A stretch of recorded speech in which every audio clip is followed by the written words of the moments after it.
Alright, so hopefully you can see me, and if you can't, I'll just talk for a short while until I appear.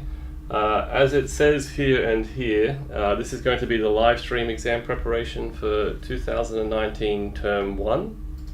Now, if you've been paying attention to the announcements, you may have realized that this format, the format for this exam, is going to be different than previous years. So it's going to be 3 questions, and they're going to be comparable to what we used to have as question 2, 3, and 4 from past exams, but you're still going to have a 2-hour time period in which to do the exam. Okay. So that in theory that gives you more time to work on these questions, more time to actually write out your solutions better. You have an extra 10 minutes per question. So to try and simulate this, we're not actually going to talk about question 1 from the past year exams. We're jumping straight to question 2. Right, I'll do that now. Josh, maybe mention it's also for 1141. Ah yes, so at the very end we're going to discuss a few 1141 questions. So maybe just generic advice. So I guess this is going to be possibly your first exam here at UNSW. You should already have it, but make sure your calculator is UNSW approved. Based on what I saw in the lab tests, you're allowed to bring water to the exam, but make sure it's in a clear bottle. I think unlabeled is best. And your pencil case, I think, also has to be clear. There can't be any hidden things. What else? Now, I will say, I would bring a calculator, but for the most part, we try to design these questions so that you don't need a calculator. We want to see more about what you're writing than what you're calculating. There is a bit of calculation, but most of it's stuff that you can do by hand, in my opinion. So I think Daniel's up with this first question. I'm up with the first question. This is kind of scary for me because, hello everybody. This is kind of scary for me because there's part of this question that I don't know how to do. And so I thought at first I thought, you know what, just skip that question and pretend like it doesn't exist. Then I thought, no, hang on a second. I don't know how to do this. You can use some advanced techniques to do it, but how are you supposed to do this question in an exam using the information from Math 1A? I'm not so sure. So I thought, you know what, I will just model what I think is a good behavior in an example where I don't necessarily know what the answer is. And if you know what the answer is out there, then please feel free to say so in chat. So here we go, venturing boldly forth into the unknown with this question. This is specifically part B. I don't know how to do, by the way. So we're given this function. So show that p has at least one root in the interval. Well, that bit's fair enough. That's just the intermediate value theorem. Since p of 0 is equal to better pen. P of 0 is natural log of 0 plus 1 over 9 plus e to the negative 0, which is equal to, well, this is natural log of 1/9, so this is negative ln of, sorry, I'll just leave it as ln of 1 over 9 plus 1, and whatever this is, this thing is going to be less than 0. I mean, this is equal to negative ln of 3 plus 1, which I'll just say is less than 0. And p of 1 ln of 1 plus 1 over 9 plus e to the negative 1, which is this thing, ln of 10 over 9 plus e to the negative 1. And natural log of 10 over 9, I mean, you know, natural log of something that's bigger than 1 will be positive. So this is a positive number, this is a positive number, and they're both therefore positive numbers. And p of x is continuous. You do have to say a little. I think you have to say a little bit more than just declaring that it is continuous. Maybe say it's continuous because it's made up of elementary functions, just something like that. It's continuous, i.e. consists.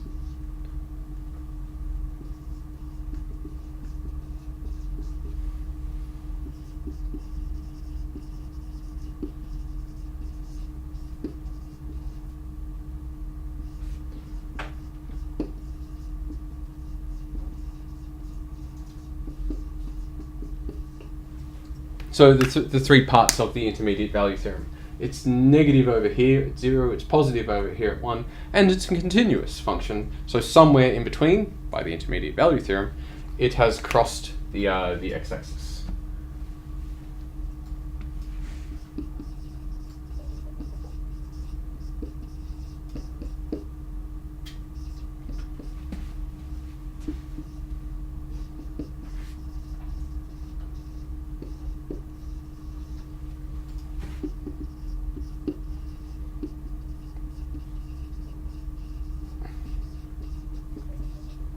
Open intervals 0, 1, shall we say, because we know it's not 0 at any of those endpoints. So that's part A. Part A. We have at least 1, 0. Part B is the one that I'm not entirely sure about how to do. I mean, I know how this is supposed to go.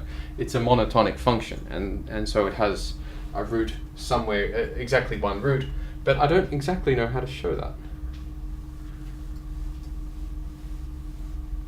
Oh, Josh, I should have asked, did you have anything to say about no, that's exactly what I would do. It's pretty straightforward, I thought.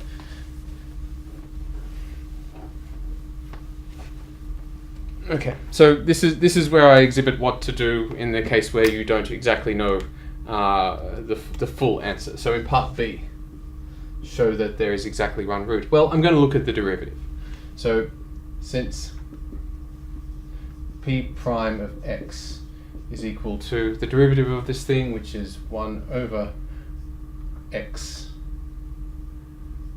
plus 1 over 9 minus e to the minus x. This thing. Now, this thing here I know is a parabola. This thing over here I know is one on the exponential function. So I know this thing is going. It's a question of a race. Is this thing ever going to be 0? And I know certainly as x gets very large, this thing.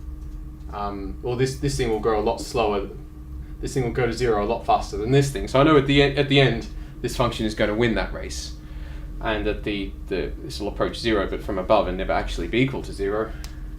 But since this thing, I need to prove it is 0, is positive. I don't quite know how to prove that. How do you prove that this thing is positive? I might have a crack at it. I might say that, well, the way you prove it is saying that 1 on x plus 1 over 9 minus e to the negative x is greater than 0. I'm just mimicking here what you would probably attempt to do in an exam. You want to prove this thing is 0, so let's start by concluding that and maybe work it backwards. 1 over x plus 1 over 9 is greater than e to the negative x. Again, nothing really jumps out at me here, so I might simplify it a bit more. That thing is going to be positive because x is positive, between 0 and 1. That thing's always positive, so I can multiply through and get e to the x is greater than x plus 1 over 9. Can I prove this is true? I mean, you can do something fancy with this, which you learn in Math 1b, and prove that it's true. But I'm not really sure how to get this back to something which is obviously true. Josh, are there slopes? Because the one has slope 1, the other one has slope e to the x, which is always greater than 1 in this region. So you could probably do something with that. Yeah, saying this one has constant slope, this one has slope greater than 1. Greater than or equal to 1. Okay, we could try that. So I think that might work. Yeah. Okay, let's do that, because I'd rather have a complete solution here. So maybe since e to the x is greater than or is greater than 1, and but when x is 0, actually when x is 0, yeah, this works too. Okay, yeah, it works. It's slope of e to the x is greater than 1, and slope of x plus 1 on 9 is equal to 1, and since e to the 0 is equal to 1 is greater than 0 plus 1 on 9, then x greater than or equal to 0. Yay! That's true. Okay, so it just took me a little bit more than a minute to figure out how to do this, and I hope maybe that was this is something along the lines of what you have to do in the exam. Of course, unlike me, you can't just yell out to Josh and say, "Hey Josh, how do you do this?" and he tells you. But hopefully that's a bit like the process that we go about. So since this thing, the function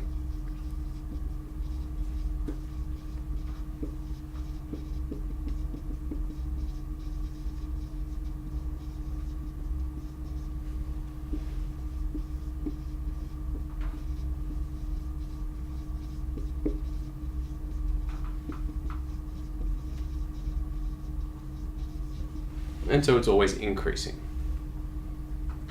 Even if you didn't get all that, you could probably just find the derivative, say something about monotonic increasing, and get most of the way towards the conclusion. Josh, do you have something to add? It's just something you've written up which does make me feel uncomfortable. Yeah. I guess this, I see this and I see this, and I can see what you mean, but I guess I might sort of grab that all together to say this thing. Oh, I see. Just otherwise I see my brain can sort of misunderstand what you're trying to write. So I might associate this just with that little part there. So that's the only thing I would. Okay, cool. No, thank you for making it better. Yeah, this thing grows faster than this thing, and this thing starts off higher than this thing, and so this must be greater than that. That's what I'm trying to say. So it's monotonic increasing, hence only part C is then easy, since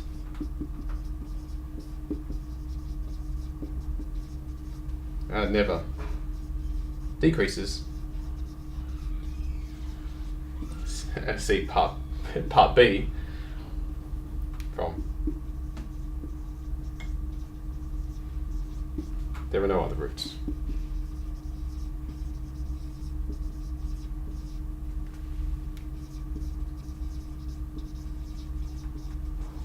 Yay. Okay, Josh, more to add? I guess technically I also should have added that this is or equal to, right? Yeah, because when it's 0, the slope is exactly equal to 1. Yeah. That starts credit. Yep. So that's fine. Yeah, this question, I guess it doesn't feel particularly fair because it feels like there's another hidden question inside it. You need to answer this part. So it's not one that I would design personally, but some people, it can happen. Questions like this can exist. The hardest part of this one was the inequality, I think. Yeah. But this is a good technique if you haven't seen this before. Start from what you want to show and work backwards. And then it looks like you've just worked forwards afterwards. Yeah, indistinguishable. Yes. From someone who just knew that would lead eventually to this. Yeah, this is kind of amazing. I think. How did Daniel know to write this down? Well, actually, he didn't. He didn't start with a clear idea of what was going to happen. He started with what he wanted and ended up with what he needed to start with. I had no idea I was actually going to be able to finish the question when I wrote this conclusion. I think it's a pretty straightforward question, but again, it's probably a bit harder than what I would. Certainly, you can expect a few questions that are much easier than this for the first question in the exam, especially. All right. I'll get this. Maybe leave the water because it gets a bit okay. hard to write on.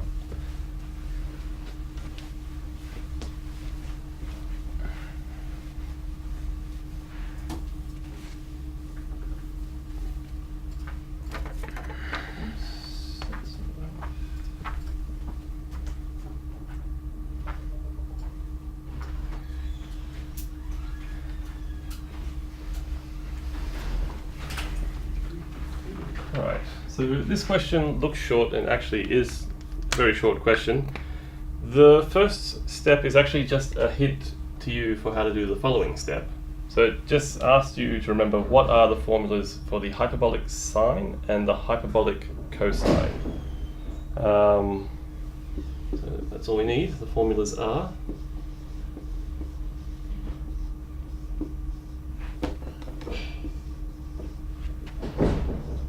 so the hyperbolic cosine.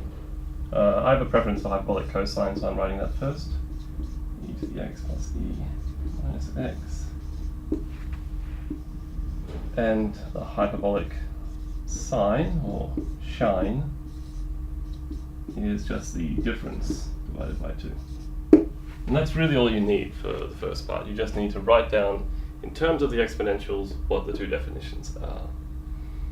Now part B, an important word in part B is the word hence. So we're just saying, following from these definitions, prove the following statement, that if you take the nth power of the sum of these two, it's just the same as the sum of these two with n times x instead. So let's work on the left-hand side of that and see what happens. So using the definition,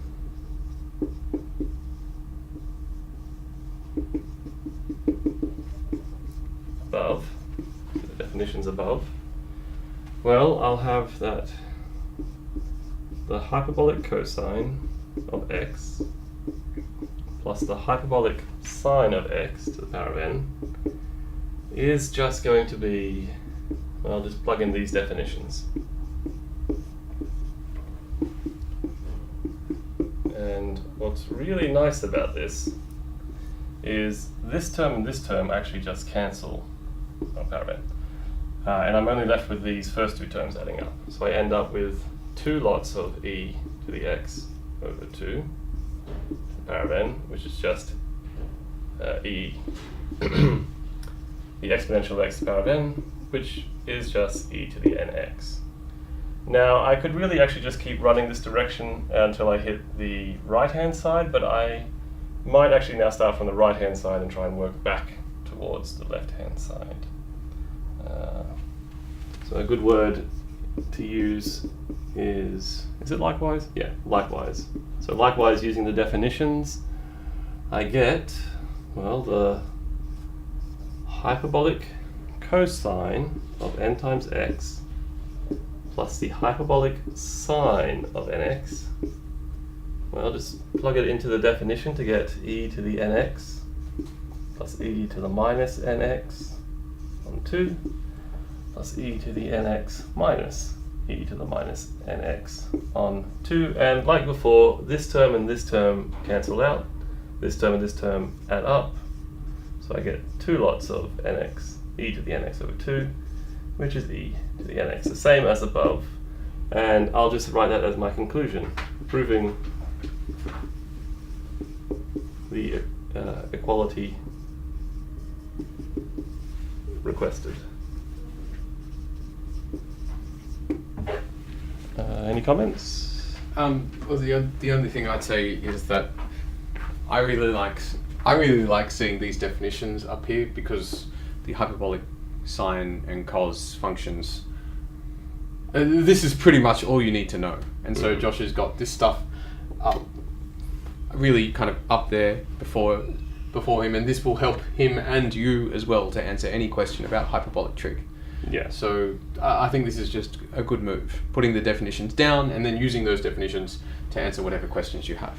Yeah, even if the first, because part A here actually asked me to do this, and to be honest, I think this was a question I wrote, and it was actually just part B to begin with, but then it was pointed out actually this is very important, so we put it in actually as a hint to students. So when we do things and when we say hence, we are trying to help actually. Most of the time when there's a hence, it's because we've given you something to use and you can use it.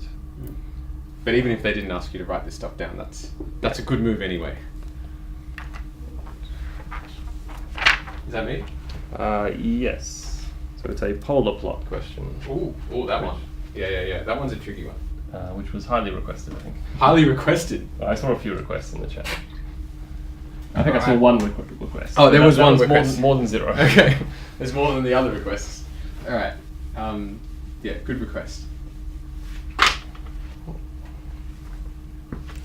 So the way I like to do these questions is to build a table of values of the function and connect the dots. And another thing that helps you connect the dots is to look at the derivatives as well, because the derivatives tell you where the function is horizontal and vertical. And they're relatively easy to compute. So the first thing, but the question messes me up a little bit because it's 1 plus cos 3 theta. So instead of my usual values of theta, I need to consider some alternative values of theta. Let me just put cos 3 theta down here because I'm going to be referring to that a lot. So because the question involves cos 3 theta, I'm going to draw a cos 3 theta here, so I get all my cos 3 theta values really handy to me. So here's a 1, -1, 0. Now cos itself is periodic in 2 pi, but because it's 2 theta, this is 3 theta, it's 2 pi on 3. So I'm going to return to 1 up here, and this would be pi on 3 when it gets to -1. And so I start here at 0, I go down to here, this would be pi on 6 then. And maybe here at, what's this? 3 pi on 6, 2 pi on 6, 3 pi.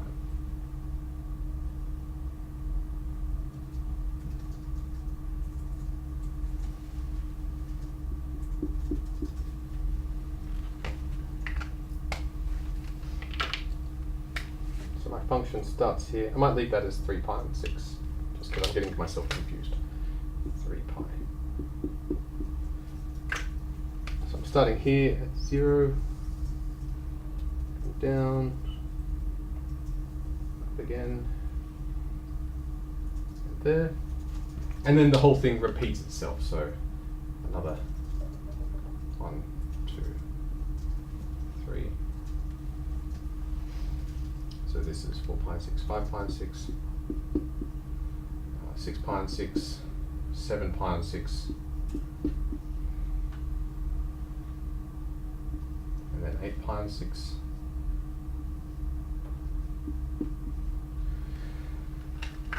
So here starts up here, goes down, hits -1, comes up, goes +1. And then one more time, 9 pi on 6, 10 pi on 6, 11 pi on 6, and 12.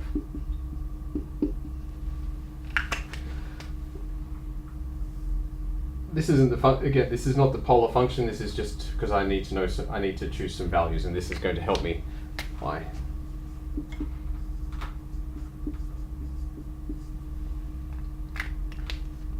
This is going to help me understand this function, which I'm going to be doing a lot of. So the first thing you do, aside from that bit, is the first thing you do anyway is calculate a table of values. So here's theta, and here's r. And I'm given r is equal to 1 plus cos 3 theta. So you need to choose some values of theta to plug into your table, and I'm going to choose some values based on my understanding of cos 3 theta. So because cos 3 theta looks like this, I'm going to choose some values like this. So for theta equals pi on 6, I'll choose that, then pi on 3, and then 3 pi on 6, and then 2 pi on 3. Okay, and for these three things, then I can just stare at my pretty picture and figure out what r should be when it's I need 0 as well. Just move those along a bit. 0 theta r. Well, 0, that gives me 1 plus 1, which is 2. When theta is pi on 6, I get 0, so that's 1. Pi on 3 is negative 1, so that's 0. 3 pi on 6, that's 0, so I'm back to 1. Then 2 pi on 3, that gives me a 1, so I'm back here. And then I can just use the fact that this is periodic to populate the rest of the table. So 2 pi on 3. So, or you can just plug the values in again. So this is 5 pi.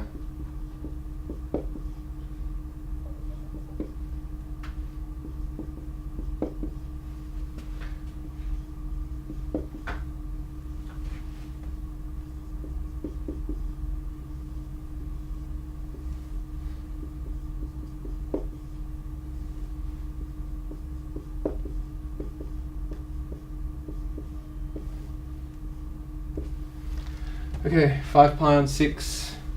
Well, it goes, yeah, that's 1, 0, 1, 2, and then 1, 0, 1, 2. Just, there we go, calculating my values of r. The reason I want these things is because I want to be able to then compute x, or r cos theta, and r sine theta.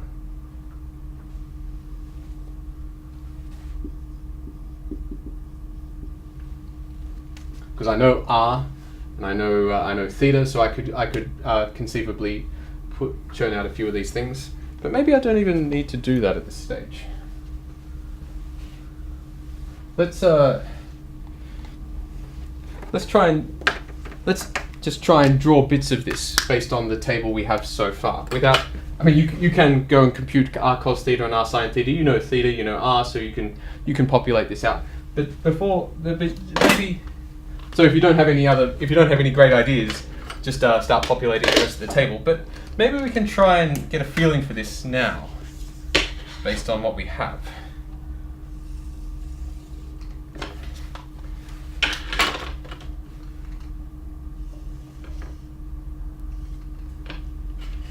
So here's y, here's x, and some of these things we can just plot straight away. So when theta is 0, r is 2. So I know, well, this is just going to be 2 and 0. Well, I think about it as going orientation theta of 0, and I go out distance of 2. Now, as I move my theta upwards, my r's are getting smaller.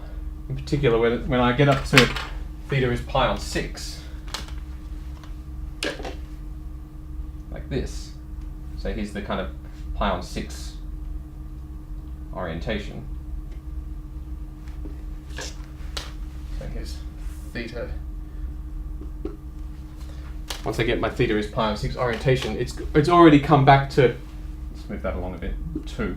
It's already come back to 1, so I'm here. And as theta winds back further to pi on 3, so here's my pi on 3 orientation.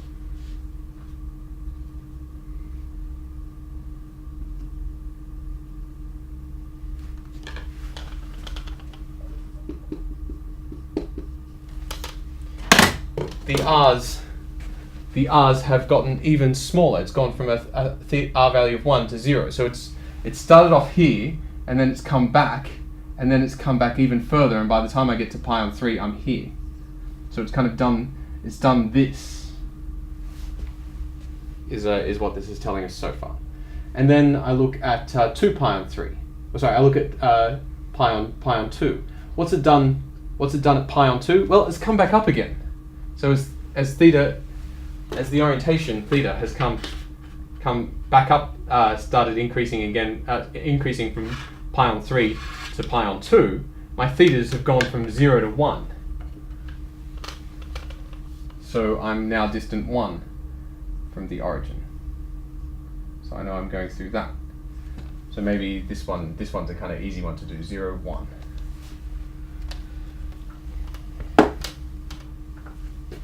And this one is 0, 0. So I'm getting up from here, going up to there, and then when I get to 2 pi on 3, again, I've rotated it as I've gone around a little bit further.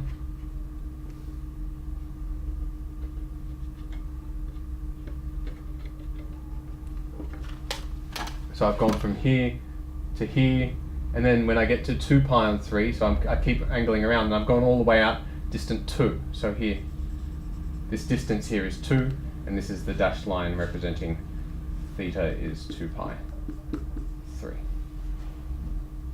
And I know I max out at 2. This thing can never be bigger than 2, so it's kind of gone out as far as it can go here. When I've got 5 pi on 6, so that's the kind of orientation out like this. So Daniel, yeah. When I would answer this question, I would start using the periodicity now, because you know the structure will repeat itself. Yes. So you already have enough to see. To see how it's going. Okay. So I'll speed it up then. When you get to 5 pi on 6, it goes back down to 1. So again, we're distant 1 from this thing. And as Josh rightly suggests, you can start using the periodicity. So you start off here. I might do one more thing before I start drawing it, which is.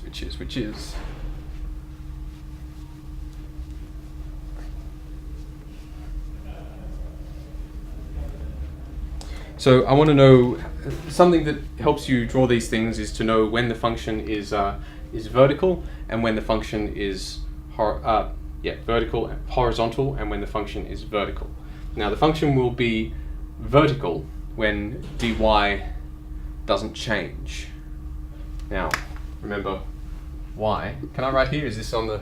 That's fine. This y equals r sine theta, which we can write entirely in terms of theta as so 1 plus cos 3 theta times sine theta.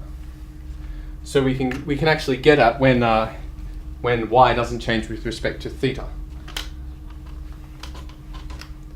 Dy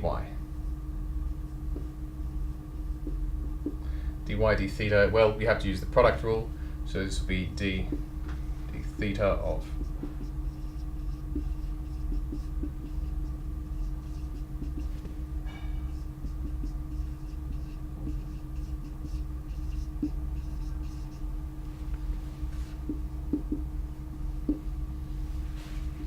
which is, well, this thing becomes cos goes to negative sign, so it's negative 3.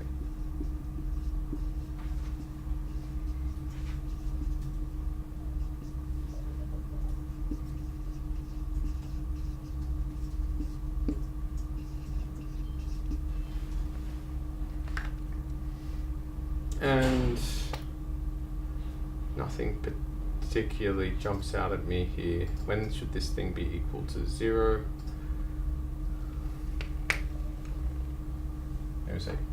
Horizontal, yeah.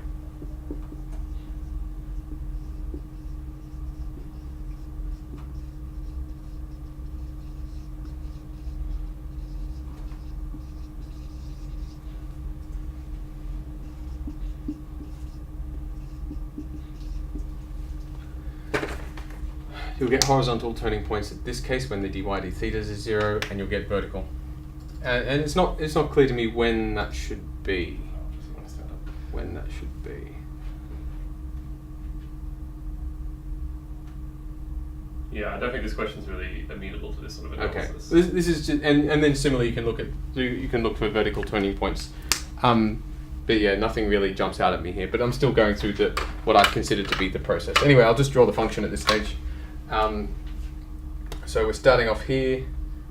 I'm going to guess that it's vertical here, and just kind of comes around like that, and then it grows again, comes around like that, maxes out here, comes back again. When theta is pi, r is 0, so I have to come back again when theta is pi. So as theta approaches pi, I'm obliged to go back in again, and then come out again as I get out. So now theta starts to grow again, maxing out when at there, which is opposite that one. maxing out like that, and then coming in again over here.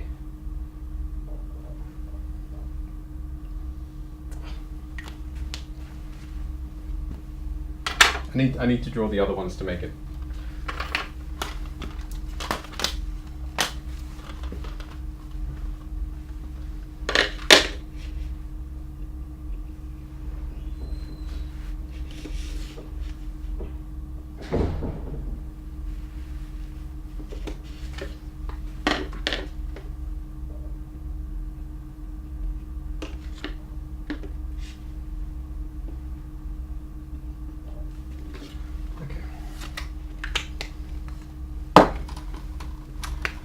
Okay, so at pi I was 0, 1, 2, back to 1, back to 0, then out to 1 again. There we go. Back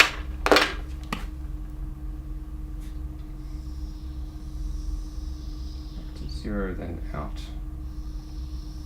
to 2, like that. Oh. Right, Josh. Sorry, I know that took a lot longer than we would have liked. Yeah. So it's better I've got that plot before I had a chance. So this is definitely a good graph. I think when we were marking it, we didn't really mind if people didn't have a table because I was marking this question. I think what I was looking for when I was marking students' answers is there are key features in this graph which I definitely want to see, and Daniel did point them out when he had his plot. So I'll do a plot actually of r versus theta. This is the way I like to start actually. So I know it's, well, how many periods? 1, 2, 3. 2 pi. So what I was hoping when we were looking at this question is I was hoping people would be able to know where these key features were. So key features, for example, it comes down to 0 at, well, when cosine of 3 theta, so that's Pi and 3, pi and yeah, so you got pi and 10 pi and 6. Which 5 pi and 3. Yeah, No, that one's 5 pi and 3. oh, thank you. That's just pi. Oh yes, pi. Right.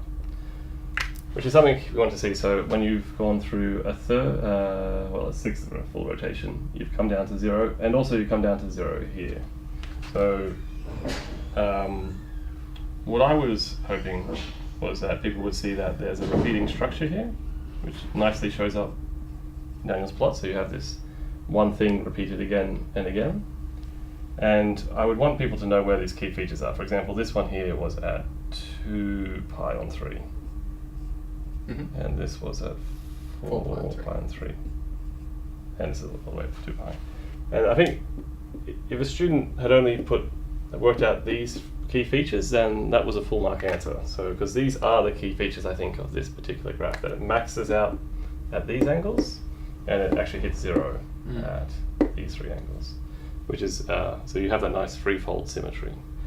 For a lot of other graphs, this is a good idea, trying to find these turning points. Unfortunately, this question, it's not a good idea. I've tried to go through the calculations myself. I think you actually find, for example, I forget where it was. I think I mean, you could probably get that one. That looks like that there's one a turning definitely you point can there. get, yes. I think you could calculate these, turned out to be possible, Yeah. but it wasn't wise. I appreciate what you're saying. You don't. This doesn't actually yield much, but I mean, I'm trying to do it here anyway, just to model that behavior. Where I think this is some of the things you can do to draw a graph. I mean, curve sketching is more about knowing what tools you have and which ones are going to work in this question. So in this one, so this is a good tool to have. Unfortunately, it doesn't work for this question. Actually, I should confess, I designed this question. I designed this question just so people would have a chance to realize when tools aren't appropriate. So I want people to know that the graphs we got, they missed key features because they concentrated too much on things. So this plot, I think, is essential. Knowing where these key features occur. this makes it even nicer if you can do it, but you should know when to abandon your calculations. So if you're looking for this thing, no, it's very unlikely I'm going to be able to get a solution for this. Yeah. So I should probably abandon this particular. I like to think that this key information you've got here is somewhat represented. Yes, this table is essentially the same.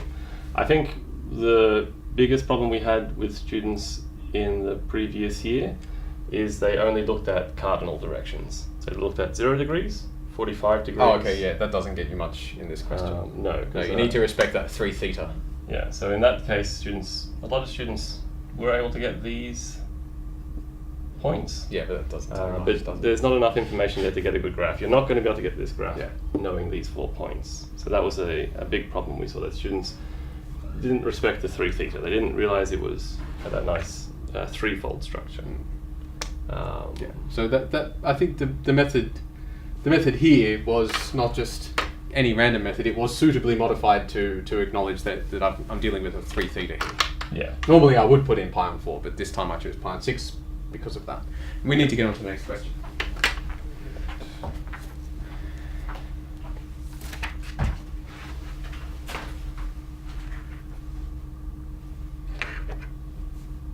Okay. The next question is another sketching question. So it's file number 9. Oops.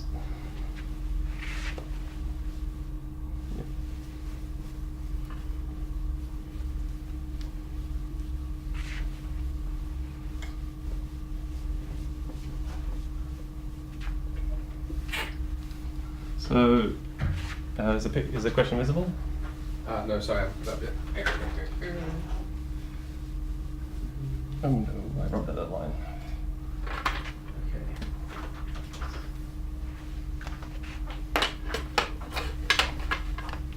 So it's... I just want to grab stuff.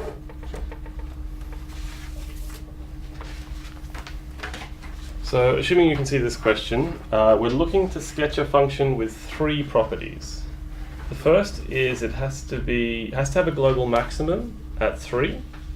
So it's a function from the closed interval 1, 5 to the reals. And it has to have a global maximum of 3. It has to be continuous everywhere except at 4. And it has to have no global minimum. Now, the thing about these requirements is they're not really independent. You can't treat them all separately. Because if you remember the minimum maximum theorem, it says that a continuous function on a closed interval always has a minimum, always has a maximum. So the fact that we don't have a global minimum says that there must be a discontinuity, and actually we're told that it has that discontinuity at 4. So that 4 and that lack of a global minimum, they're connected. You cannot separate those two conditions. And, well, I mean, there are a lot of different sketches I could give. But let's just go for what seems like the simplest one. Maybe I'll do 2. The simplest one, so it's over the interval 1 to 5. Let's go 4, 1, 2, 3, 4, 5. There has to be a global maximum at 3. So I'm going to say it's going to be that. It's continuous. And the lack of a global minimum is tied to that discontinuity here. So I'm just going to make it come down and then break. Now it has to, I think, break in a way like this because, maybe a bit lower just to be clearer. Because this value it's approaching here, that would be a minimum so far, but I can't reach it because it's an open circle. Then I'll jump back up here and then do whatever. So this satisfies all 3 properties. There's a global maximum at 3, it's here. I've got to be careful to make that point lower. There is a no minimum because it just approaches this sort of value here and doesn't reach it. And it has a discontinuity, so that's it. Now, I might draw one more just to indicate what else could happen, because there's many, many answers you could have. So, for example, I could, again, have my nice global maximum, and I could head down to minus infinity when I approach 4. So no global minimum just because I keep dropping down this super deep well. Now, unfortunately, I've actually missed a property here because there's a global maximum, it's there. it's not continuous here, and there's no global minimum. What's actually lacking is this is not a function from on the interval 1 to 5. I haven't told you what to do at 4. So to fix that, I need to fill in a function value here. So this, if you just had this deep well here, that's not enough. You also need this function value here. And I probably should use a different color. Should have used a different color at least, just to see what did the graph. So this is another acceptable answer. I don't really like it as much as I like this one, to be honest. Any comments about this, Dan? So it's a fairly quick question. You just need to get a sketch. The hard part is matching all the 3 properties. Sorry, I was doing something else. Yep.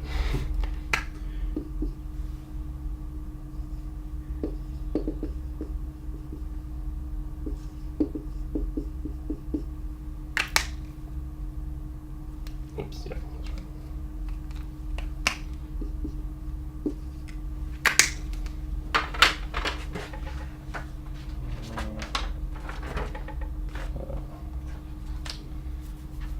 Do you want me to move on to my next question, or? Oh, yeah, I've got the next one. Sorry.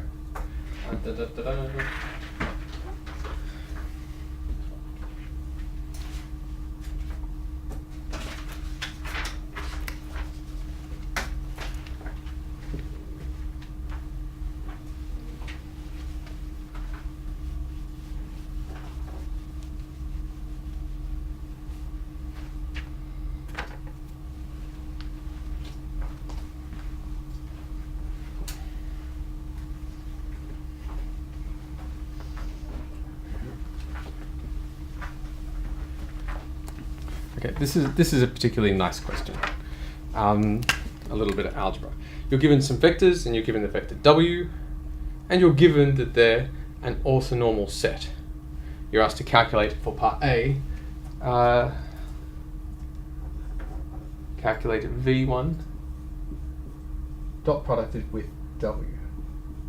v1 dot producted with w. Well, let's just break these out. 1 on root 2, 0 minus 1. 1, just use a different pen.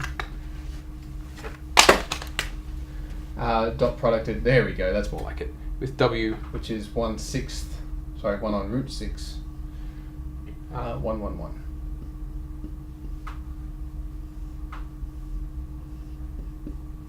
Good, and you just do the product here. This is 1 on root 12 times 0 plus -1 times 1 plus 1 times 1, which is 0, minus 1 plus 1, which is 0. How interesting. How interesting. And then it asks you to express w as a linear combination of v1, v2, and v3. Now, this is where you really need to lean on the fact that v1, v2, and v3 are orthogonal. So, part B, express w as a linear combination v1 lambda 1 plus lambda 2 v2 plus lambda 3 v3 is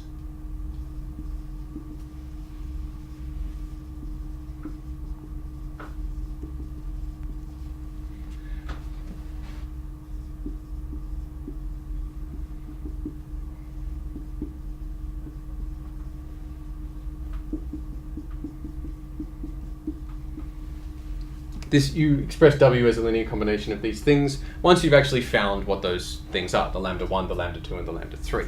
And part A tells us how to find v1. So since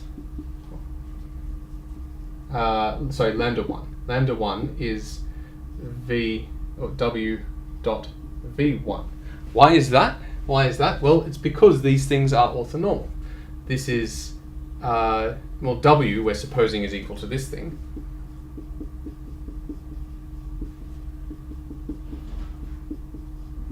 And if I take dot v1, supposing w does have this linear expression as a linear combination of the vectors, then when I take v1 inside here, I get lambda 1 v1 dot v1 plus lambda 2 v2 dot v1 plus lambda 3 v3 dot v1, and these things are orthogonal, so that's 0, that's 0. v1 dot v1 is 1, again because it's an orthonormal set, and it's just equal to lambda 1, which we find is 0 by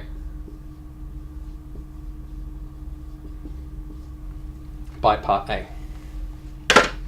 Similarly,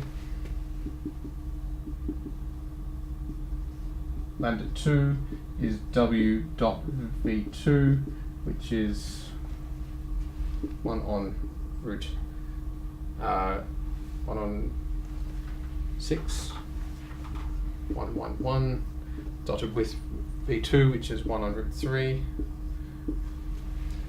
minus 1, 1, 1, which is 1 on root 18, minus 1 plus 1 plus 1, so that's 1 on root 18, and lambda 3 is w dot v3. This is the nice thing about orthonormal vectors. It's really easy to express other things as linear combinations over the orthonormal set, because the dot product is just how much of that vector you need, or how much of each of these vectors we need.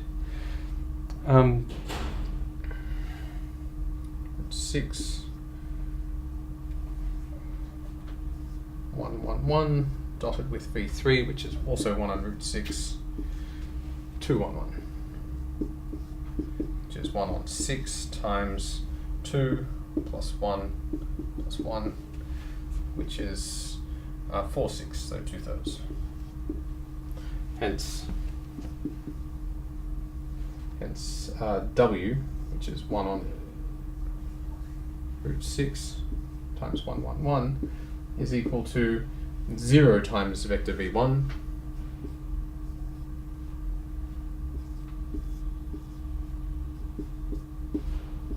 plus 1 on root 18 times vector root 2 of v2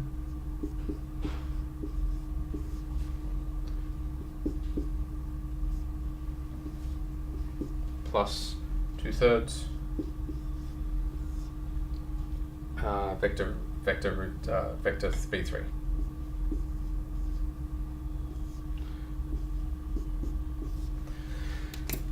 And the reason I've done it this way is so I can make sure that what I've done actually makes sense.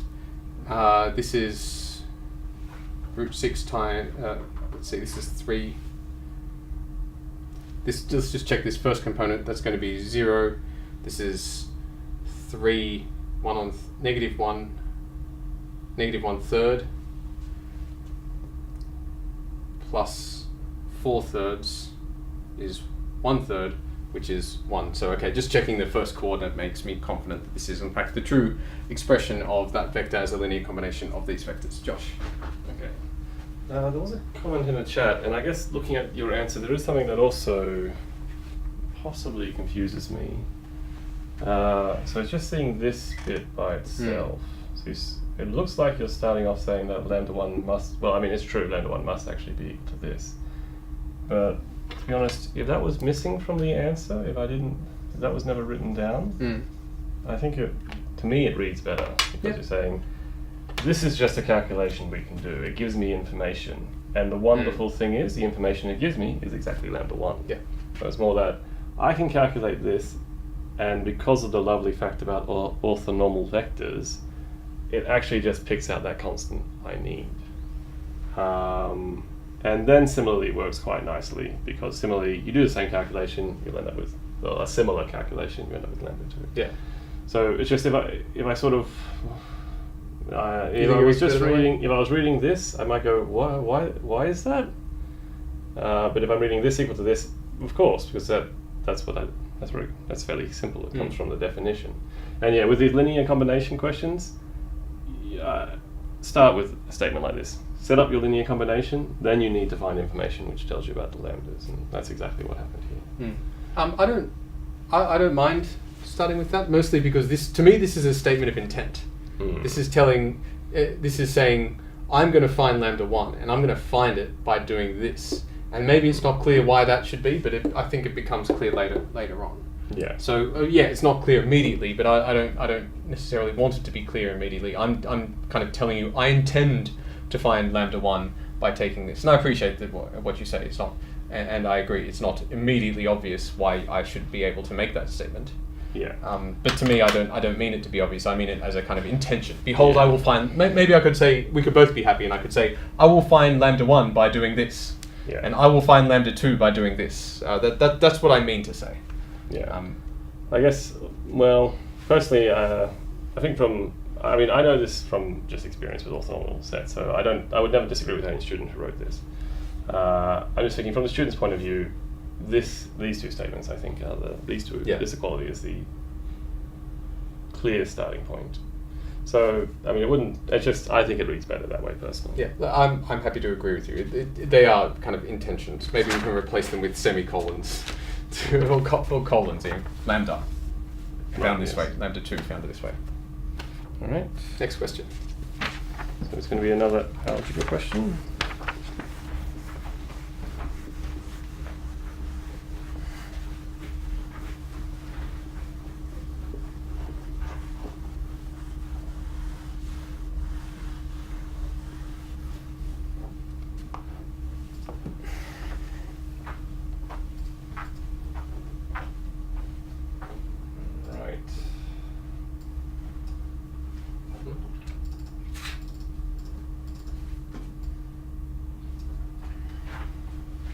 Alright, so this question is.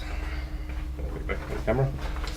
So this question is too long to fit entirely in the screen. Do you want me to scroll it up as we go? Yes. So I'll let you know when. Yeah.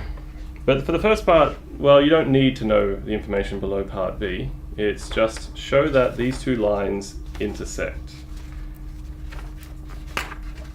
Now, there's more than one way to argue this, but to me, the obvious thing to do is, when I'm looking at line number 2, it has a constant x1 value. So if this is going to intersect, that tells me something very particular about lambda. So here's part A, looking at the x1 coordinate, we would require, well, if the two lines are going to intersect, I'm going to need that 2 plus lambda, the x1 coordinate in the first line, is going to equal the x1 coordinate in the second, and nicely that's actually a constant, so this gives me information. Now I'm not saying that these intersect, I'm just saying if they do, this has to be true. I.e., we need lambda equals 2. That's what we need. That doesn't prove anything yet. I'm just saying that if it works, that's going to be the thing. So I need to really check that this is consistent with the other coordinates. So the no, let's not say that. So substituting lambda equals 2 into the parametric vector form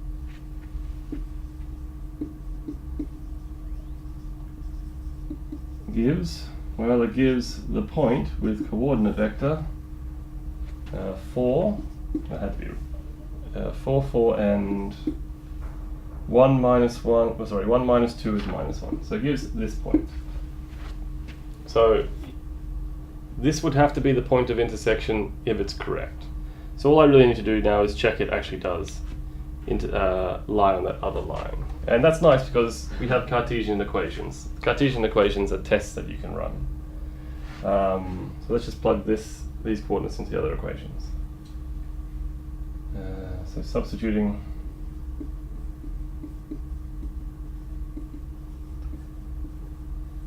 these coordinates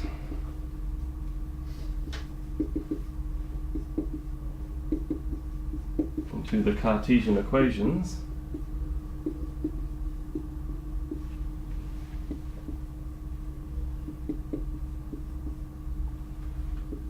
gives, well, so x2 minus 4 over 2 is going to be 4 minus 4 over 2, which is 0. And x3 plus 1 over 3 is going to be minus 1 plus 1 over 3, also 0. So this point also satisfies those equations because these two are equal as required. So hence they intersect. Hence L1 and L2 intersects at, well, it intersects at the point 4, 4, minus 1. Alright. And I think that's all you need to do for part A. Any comments or? So just the way I worded this here, I'd just like to point out, I didn't say that this was going to work to begin with. I'm saying what we would need and then testing it works. So yeah, that's the way I would write it. I'd say, I'm not trying to claim anything too strong at the moment. Now I can make that claim. So part B, maybe you can try scrolling that up. Yeah. Part B says, explain the maple code below and how it is used to find the shortest distance between the point 1, 2, 3 and the plane containing these lines. So we already know these lines intersect. That means they lie in the same plane. And apparently this code here is going to calculate the shortest distance. And we have to explain how.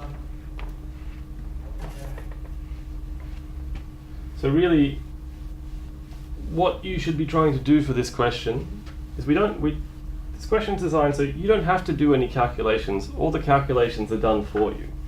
You just have to explain why the calculations were done.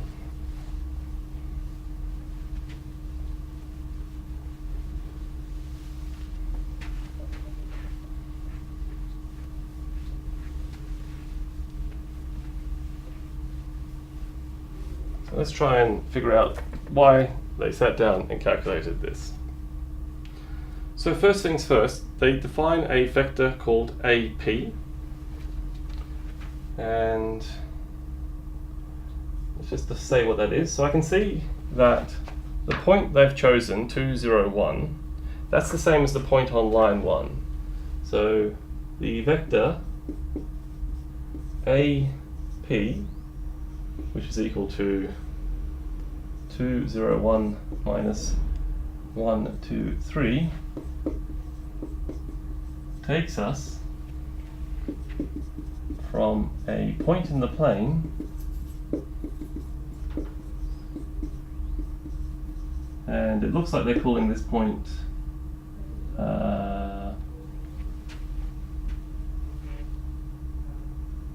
actually it doesn't take us from a point in the plane.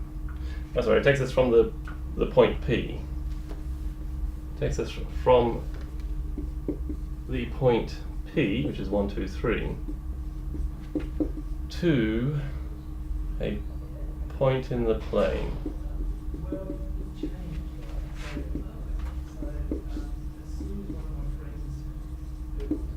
2, 0, 1. And that is the point on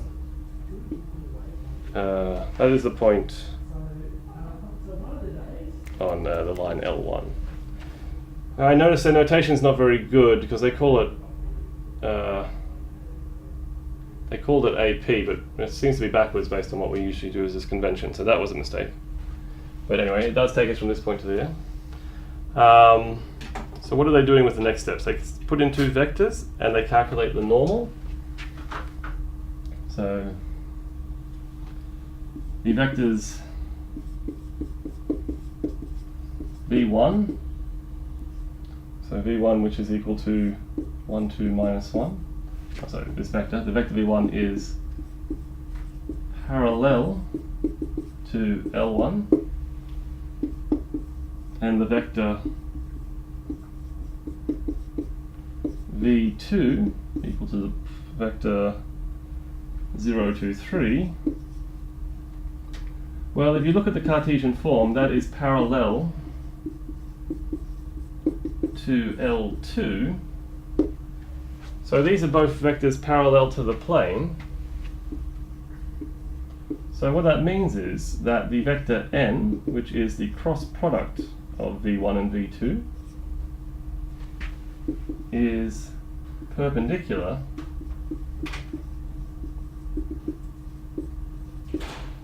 to the plane containing L1 and L2.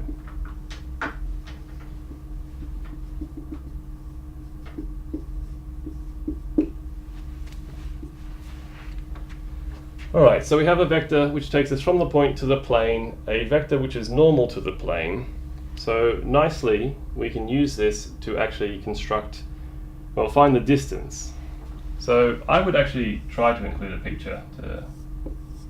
It helps me, I think, to do this. That we know we have this point in the plane, which is 2, 0, 1. We know we have the point 1, 2, 3. We know we have this vector, which for some reason is called AP. I would call it PA, but anyway. So a misname, but still works. And we're going to project that onto the normal. We're going to project this vector onto the normal and find out what this distance here is.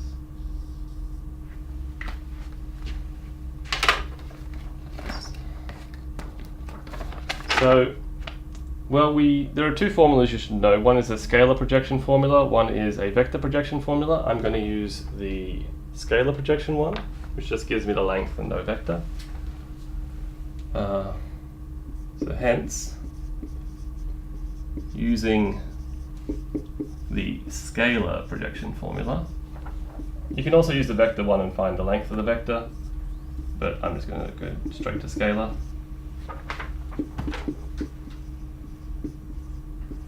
It gives that the length of the projection of AP onto the normal is really just the absolute value of AP dotted with the normal over the length of the normal.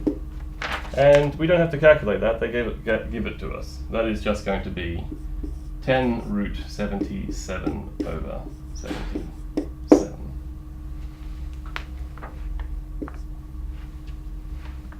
And yeah, I think that's all I really want to say. That's what they're doing. So they construct this vector which takes us to the plane, they construct a normal, and then they use the scalar projection formula. That's what the code is doing. Any comments? So I think the important thing is just to try and make sense of the maple. So not to be afraid of the maple, but try and make sense of the maple. Yes, I will say that I think a lot of people misunderstood the wording in the instruction, because the wording may not have been great.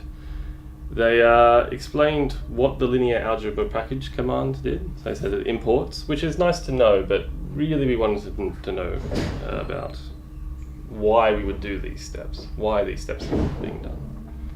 And yeah, this isn't the only way to explain it, but this is what I saw when I looked at the code. That's why they're doing it. My question?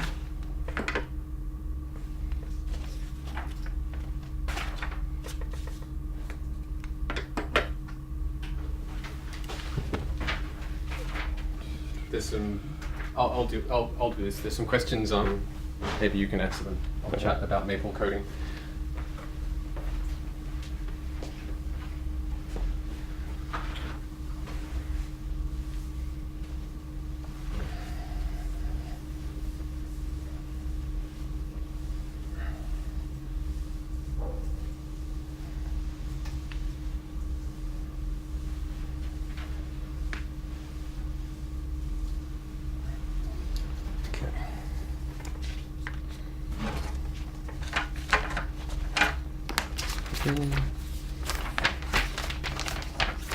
Aha.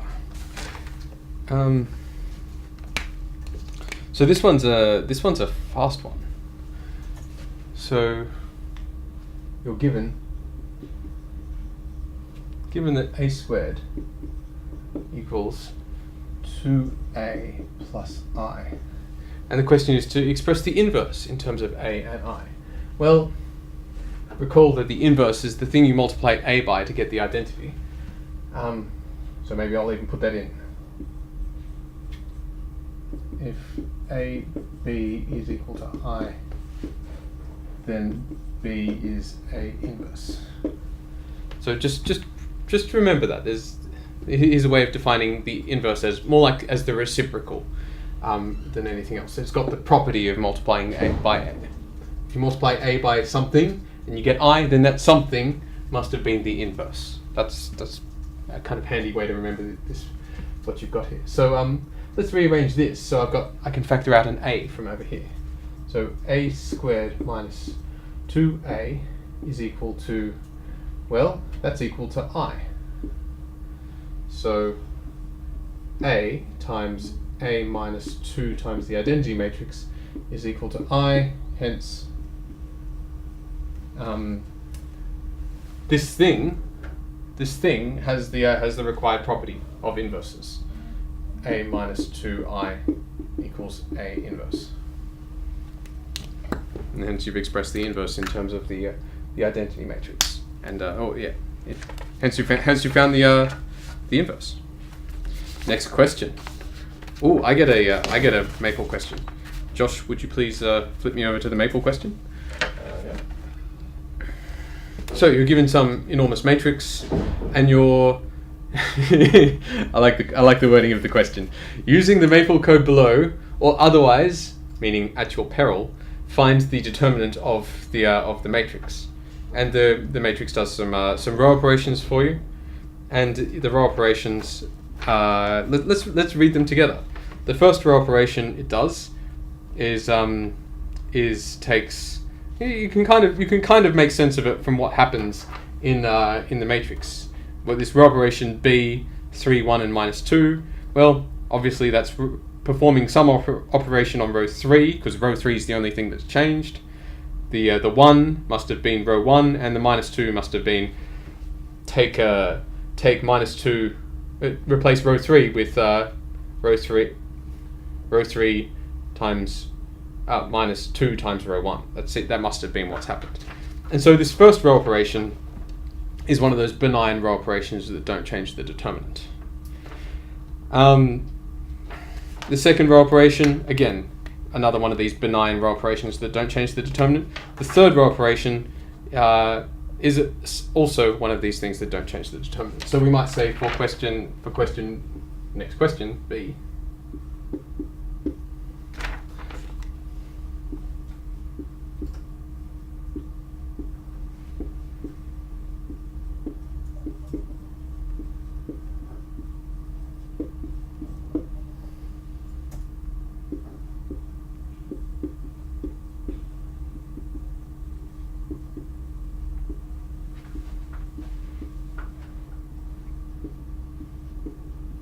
So the first one was row 3 is row 3 minus 2 times row 1.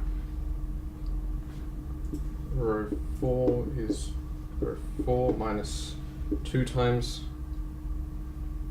minus 3 times row 1. And row 4 is row 4 minus 2 times minus 3 times plus 3 times. Row 2. None of these row operations change the determinant. That's the kind of important thing, the important property.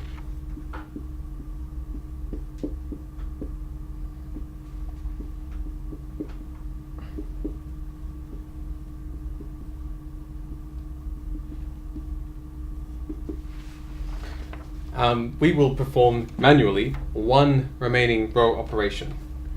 The result.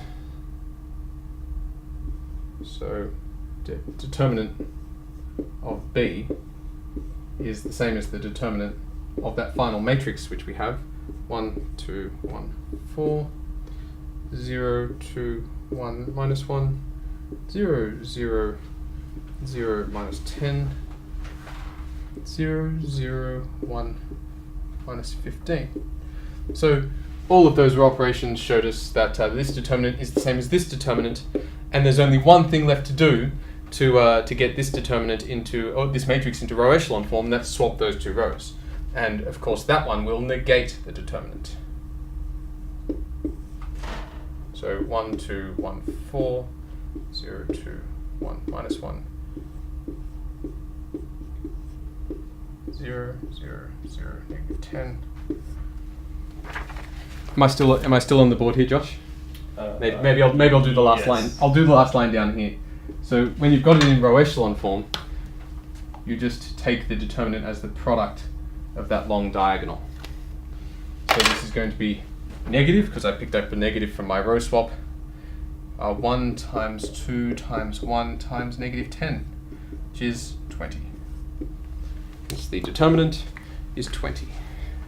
Now you could have found this out through row operations, but you do so at your own peril, because you'd have to do you'd essentially do those row operations by yourself, or expand your 4x4 matrix into 4 3x3 matrices, and expand each of those into 2x2 matrices, and end up with a page full of matrices, and good luck with that if you do it that way. The question was designed to reward those people who actually read the fearsome Maple code and understood what was going on. Yeah, so I might actually just point out this question that I'm currently standing behind. It looks very long. It looks like a lot of calculations, and that's kind of the point. It is a lot of calculations you don't need to do. So all you needed to do here was identify that the calculations didn't, each matrix had the same determinant, because none of these row operations changed determinants. And the final one was up to you. So you can see this is all that was required to answer the question. So we're trying to be kind, actually. We're giving you a lot of work that you don't need to do. You just need to understand how to use it. All right, shall we... Next question.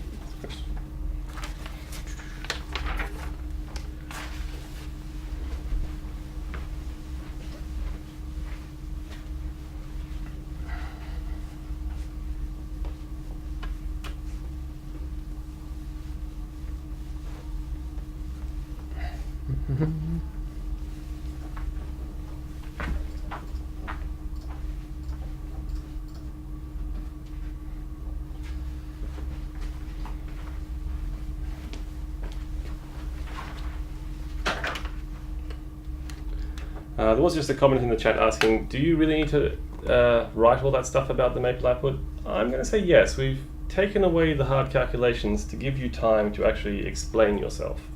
So it's even more critical for those questions that you actually explain what's going on. Now, all right, this question. We have a function.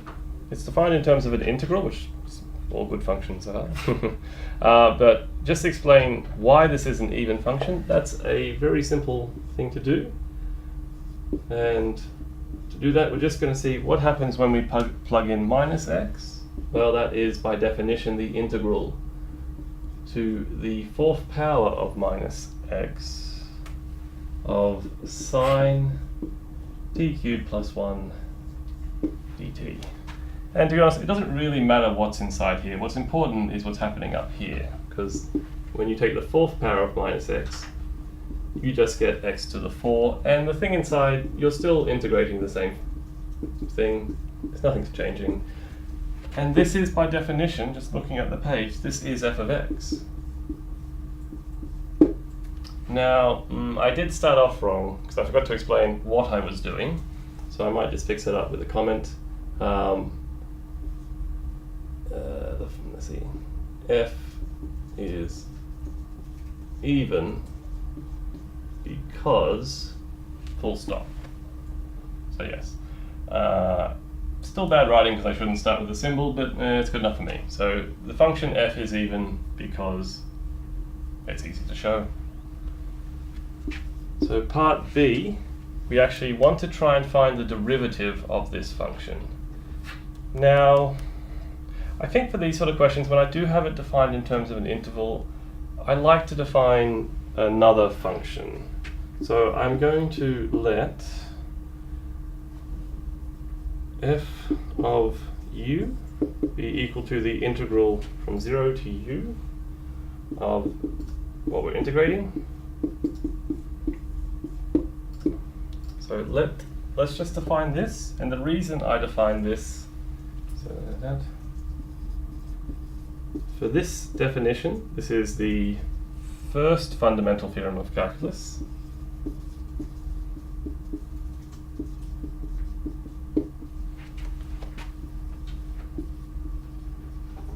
Well, what's nice is I know the derivative of this function, it is just the integrand. So I have this function f, and I know what its derivative is. It's capital F, and I know what its derivative is. Now, unfortunately, I've written so big, I've run out of space. Will you have any comments about the evenness, Daniel? Sorry? Do you have any comments about part A? Other than it looks good to me. Yeah. So there's not much to that part.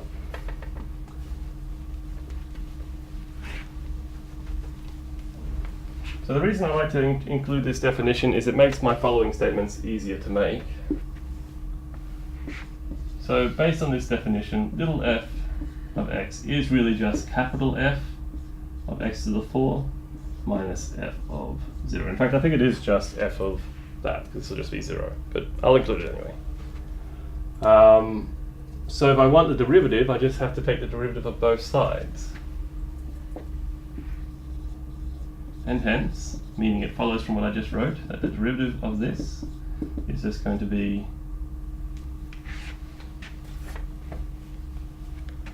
the derivative of f of x to the 4 minus a constant, which is the derivative of that thing. And the chain rule tells me I also need to take the derivative of x to the 4, and the other thing's constant, so it doesn't contribute. So this is just the sine of x to the 4 cubed, so just plug it in, plus 1 times 4x cubed, full stop. And I think that's good enough. It reads fairly clearly. If you think it doesn't read particularly clearly, maybe we can rewrite it as 4x cubed times the sine of x to the 12 plus 1. So move my full stop. But I think the previous line is good enough. That is what the derivative is, and I don't know, I like introducing this function. To me, it just makes my explanation clearer. I can understand what it is I'm trying to write.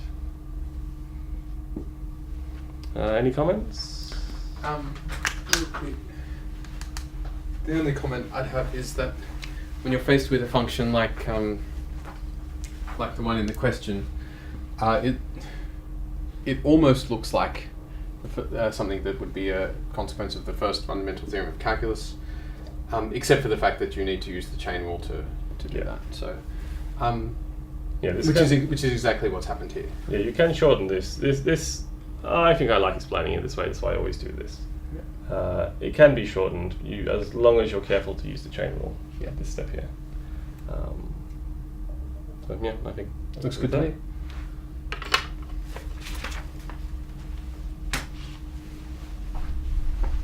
Oh, I like this question.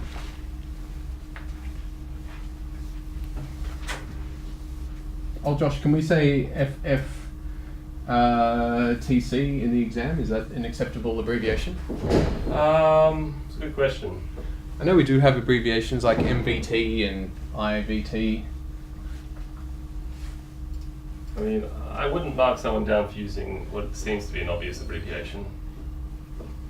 I think it might be better to use words, but when you're in a rush, you're in a rush. Yeah,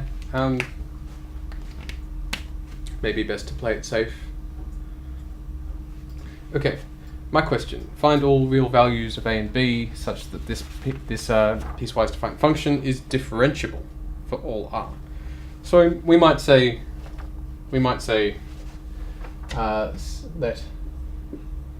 let's define the branches. Let f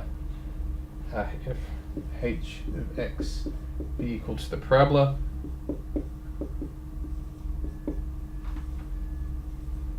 g of x can be equal to the line 2x, then g and h are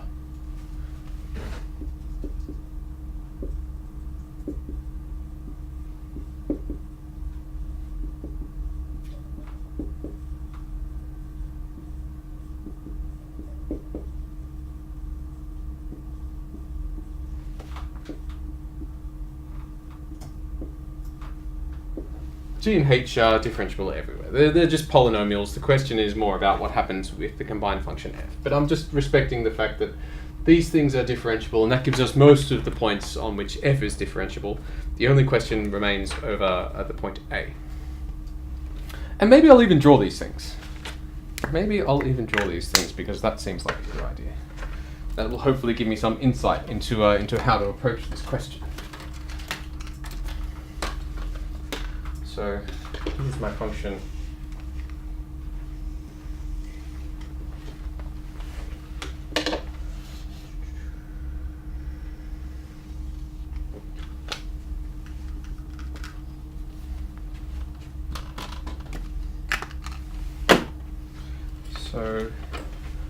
So let's draw y equals 2x.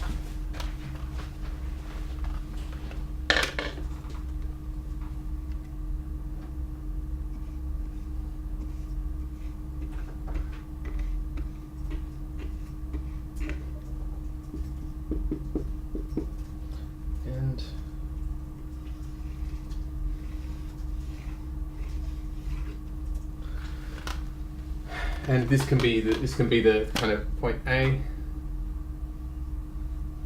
and then I need y equals x squared plus bx. So here can be b, or negative b, I should say, and then this parabola. So you've got some parabola looking like this, going through there, going through there, and then once I hit A.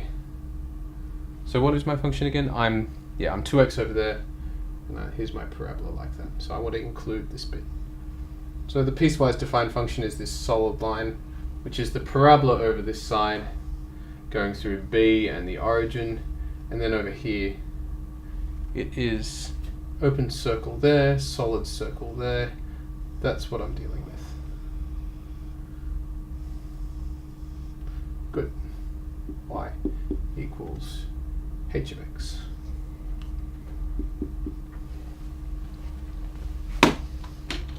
So A being one thing I have to determine, and B being the other thing I have to determine. Now, in order to be differentiable, the function must first of all be continuous. So you need to adjust these two branches so that these two things meet up. And there are a few values of A and B that's going to make that work. So if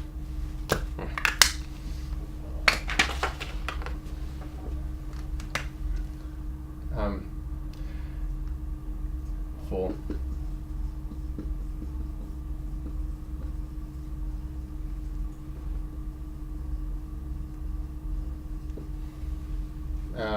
differentiable, I mean.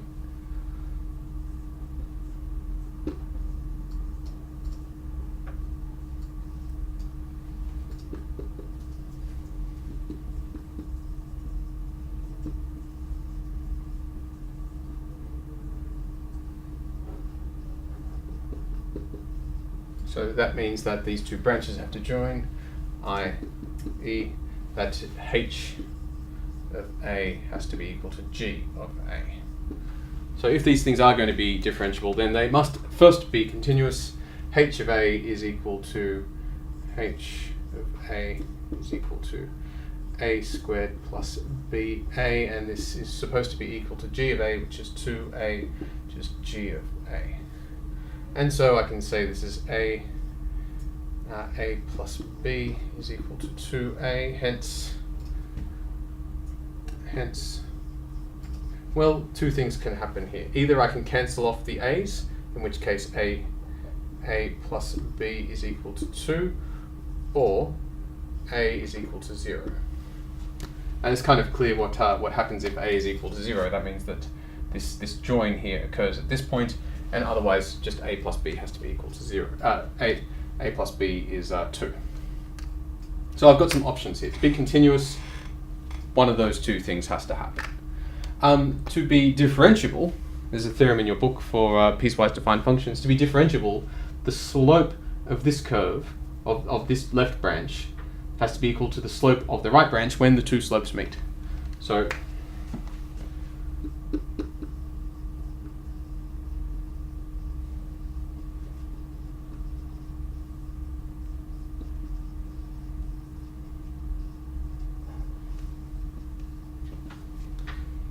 h prime at A has to be equal to g prime. Okay. And that tells me, well, h prime at A is just 2a plus b, and g prime at A is just 2. So I've got two things. I've got those or those. If A is equal to 0, then, well, if A is equal to 0, then B must be equal to 2. Or if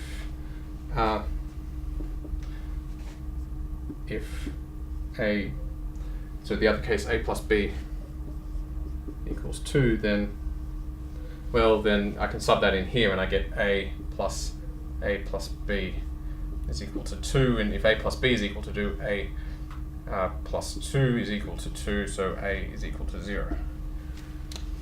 So if A plus B is equal to 2, then A must be equal to 0. No. Yeah, there you go. So there's really only one case.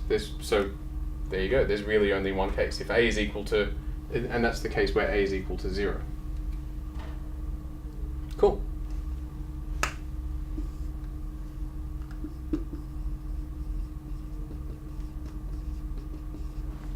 Only one possibility. It seemed like there were two possibilities at first, but it turns out there's only one. Cool. Josh. Yep, so that's good. A lot of people are asking, do you need the plot? It's not necessary. I need the plot.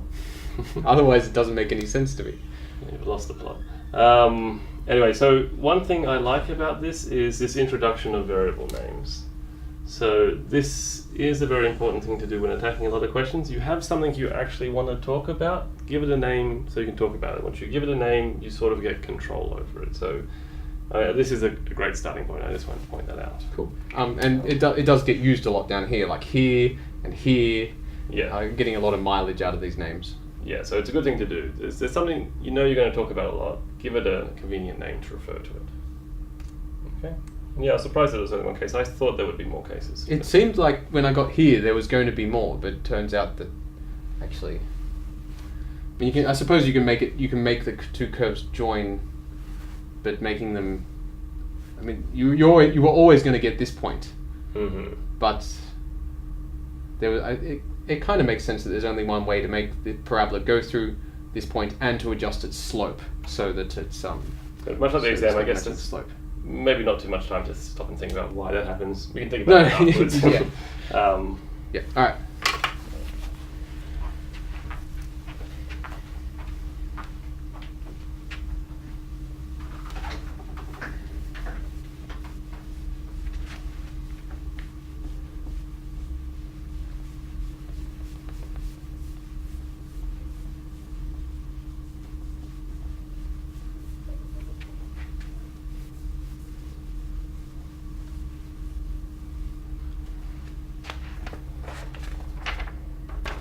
Okay. So this is question 4, is it? I think. VI? IV? I haven't changed it over yet. Oh no, this is. I've got question 3 up here. It's another one of mine. Statement of value theorem.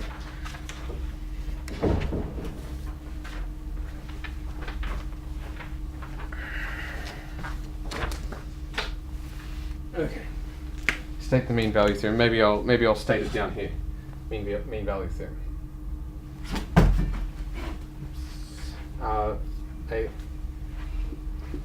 If f of t, I'll call it f of t, is continuous on the closed interval a b and differentiable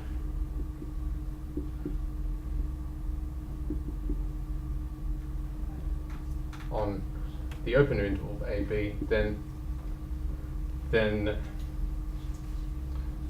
for some c in the open interval a b, f of b minus f a on B minus A equals F prime C. I encourage you just to memorize this statement. And maybe even try and understand what yeah. You'll just need to know that one. Write it on a piece of paper, stick it to the back of your toilet door. You will need to be remembering this thing. Prove an inequality. Okay, so it's part B. They intend you to use the mean value theorem for this. Let's should we draw a picture? Of course we should draw a picture.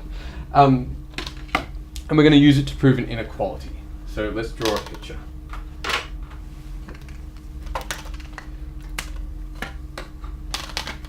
I'll say what the inequality is. So this is part B.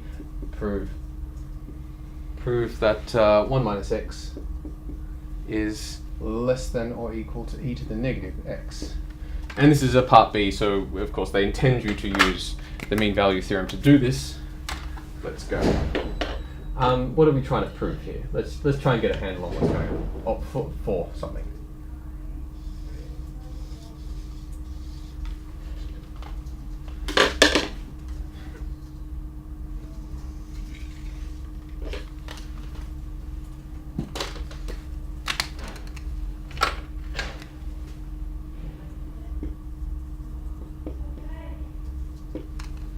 Now, the way in which you use the mean value theorem is as follows. You need a function and you need an interval. So in order to wield the mean value theorem on this piece, we need a function and an interval. Now my graph here is going to be not of y and x, but y and t. So here's y, here's t. And the interval is going to be the interval from 0 to x. So here's my interval.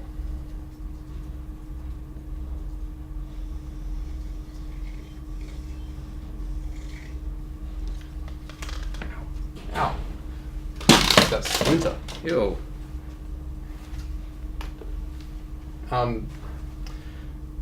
X. 0. Now, maybe I should say something about the mean value theorem. The way in which you use the mean value theorem is to gain control over this stuff by placing a bound on this stuff. So think about it as like you want to know how far a prisoner has gotten from jail. Well, maybe this is the location of the prisoner, and it's a function of time. So, distance from jail of the prisoner, from where they are now, from when they started, is you can divide that by time, and that's going to give you the speed at which he travels. But that's the useful thing is saying, well, I think my prisoner can travel at most this speed, and therefore use that information to get control over this information. So just as a kind of guide, typically when you're using the mean value theorem, you want to control this by bounding this, and that's what we're going to do here. So here's my interval. I want to talk about these functions. I want to talk about e to the negative x. So e to the negative x looks like this function. Like that. Or y equals e to the negative t. And I'm going to gain some kind of control over this function. So let f of t equal e to the negative t and be continuous on 0 to x and differentiable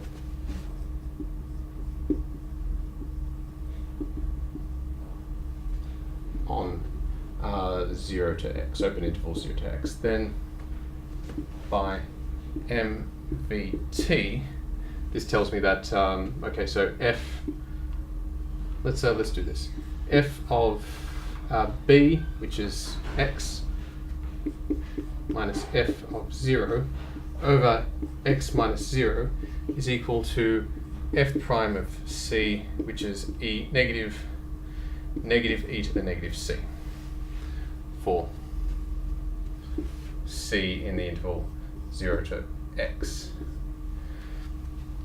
Now this thing simplifies quite nicely.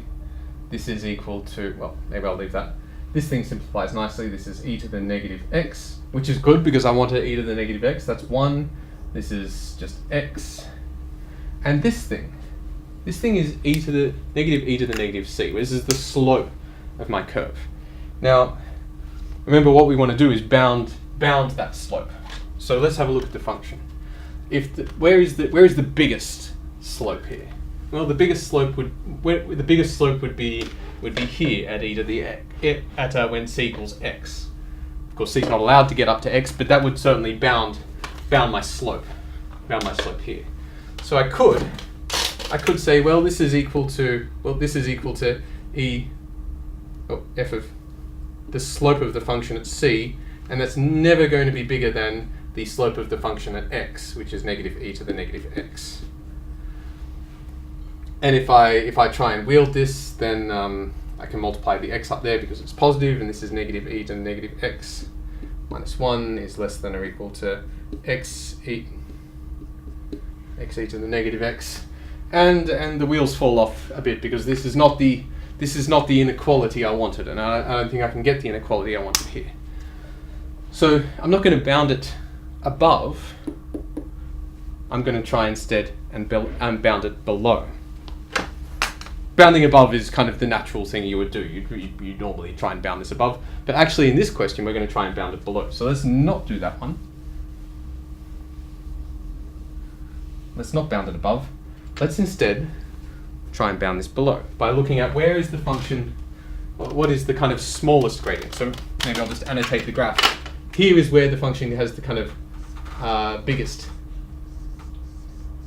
Did we say slope. Most positive? Because biggest to me. Biggest slope. I want to bound.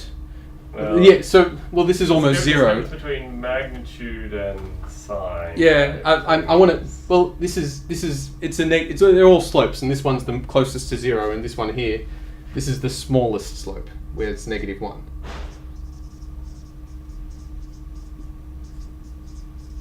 The slope can't be any smaller than that. So instead of bounding it above with where the slope is the biggest, I'm going to bound it below by where the slope is the smallest. So this thing here is greater than or equal to minus 1. Using the smallest possible slope this function can achieve. And if I use the smallest possible slope the function can achieve, then this is e to the negative x minus 1 is greater than or equal to minus 1 times x. And then I bring that over there, and what do I do here? This is going to be x minus 1 is greater than or equal to negative e to the negative x. And then I multiply everything by minus 1, and I get 1 minus x is less than or equal to e to the negative x, which is the thing I was required to do. Yeah, so I guess the trick with this one is there were 2 possible choices. Sometimes you want to bound it, but bound it above or bound it below. You don't. There's kind of 2 options there about how you bound this derivative. Josh. Yeah. So yeah, that's good. Suppose if you are reaching sort of this point here and not sure what to do, you really could just write out, because here it's clear that there is a bound on both sides. So I might have at this stage written that this, looking at it, I know it's going to be less than or equal to e to the minus x and greater than, no wait, that's wrong, less than, yeah, that one, yeah, and minus 1. Mm-hmm. I think strictly, actually, because we never reached endpoints. Because yeah, c is actually on the open interval, so this can be written as a strict inequality if you like. And then I'll just pick the one that I know works. I look at this and go, this one. Yeah. So if you don't know which one to pick, like Daniel sort of started with, you just look at both and pick out the one you want. I think by habit I always choose the biggest possible slope, but that didn't work in this case. Someone said you could rearrange it to get the answer. My previous one? I don't think so. I tried it briefly. I couldn't get it to work. I couldn't get it to work either. So no, I needed this when I did it as well. So I think it has to be this inequality. Should we move on? Yeah. Yes, please. I'll flip the question over. So this next question is going to be about the inverse function theorem. So we have a function, we'd like to demonstrate that it is an invertible function.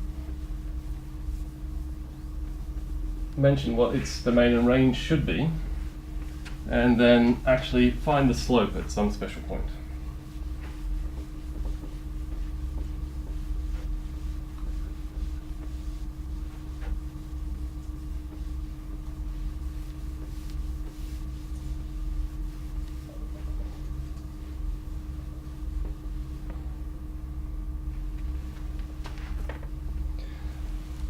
Right, so the first part to do is, this function is defined over the open interval 0, 2, and we have to explain why it has an inverse. Now, for it to have an inverse, it has to be a one-to-one function. It has to have one input has to go to one output. You can't have two to one. There can't be two inputs going to the same output. And this is a nice continuous differentiable function, so I think it's clear we just need to show it is a monotonic function. Strictly increasing, strictly decreasing, I'm not sure which. Let's just have a look. So, work.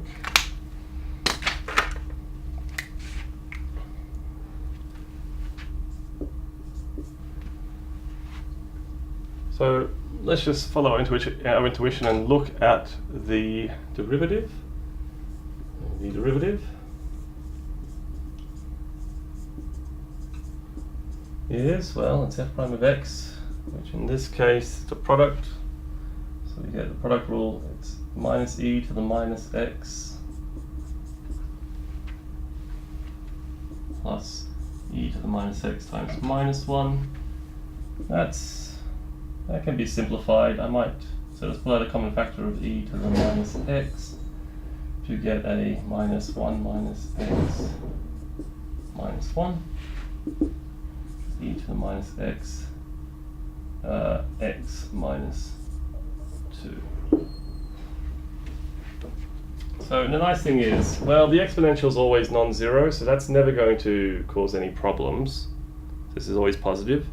And this term here, based on our interval, that will be nicely behaved. It will always be strictly positive, strictly negative. Right? Yes.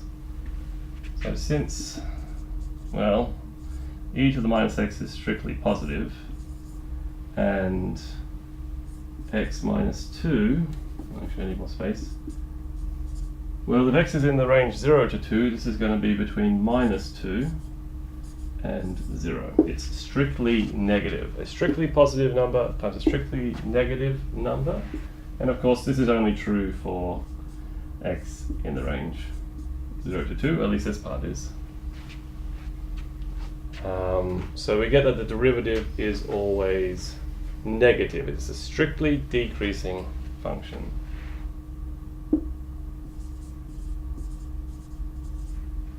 We have f prime of x is strictly less than 0 for x in the range 0 to 2.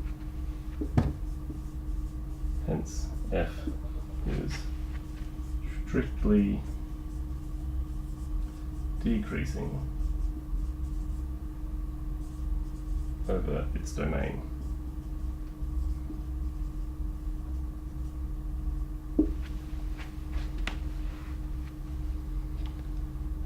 I think this is enough, although I have talked to some of the lecturers. They don't seem to say this is enough sometimes, because you also need continuity. In fact, this does show continuity because the derivative is only defined for continuous functions, but just to make absolutely everyone happy, I'm going to also mention that. It's strictly decreasing and it's continuous, so there's no jumps. So hence, this continuous function f is is 1 to 1. Well, it's monotonically decreasing.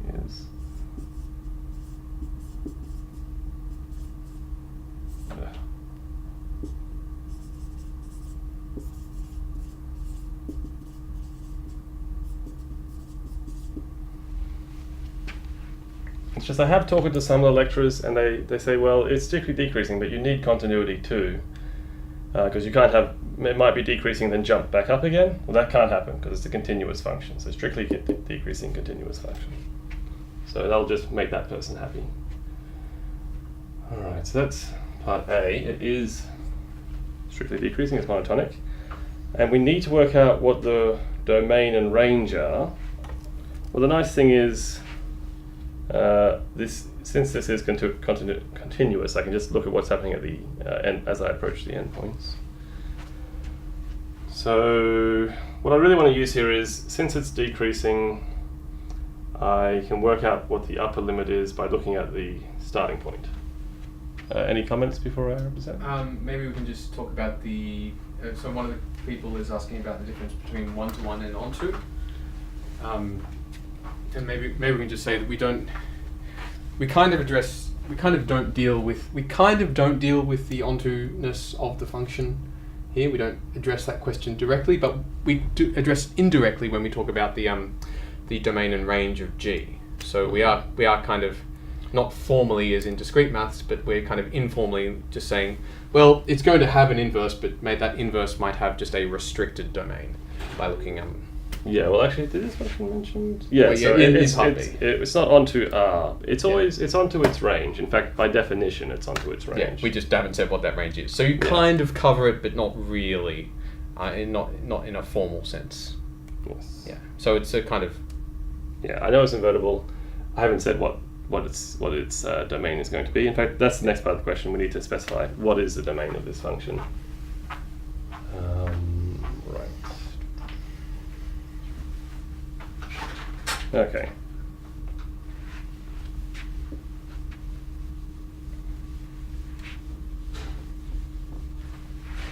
So, would a sketch be a good idea here? Maybe it would be. Because we know we're sort of looking at, this was x, this was f of x. So it was a function over 0, 2. Open interval. We know it's strictly decreasing, and really what I want to do is I want to work out where it starts and where it ends. So it's going to do something, I don't really know what it does, but I know it's going to start somewhere, end somewhere, and I want to work out these numbers. And in fact, I happen to know this one's negative, that's why I drew it below the axis. So really, I want to work out what these values here are, and to do that I'm just going to plug that into the function to work out where it pops out.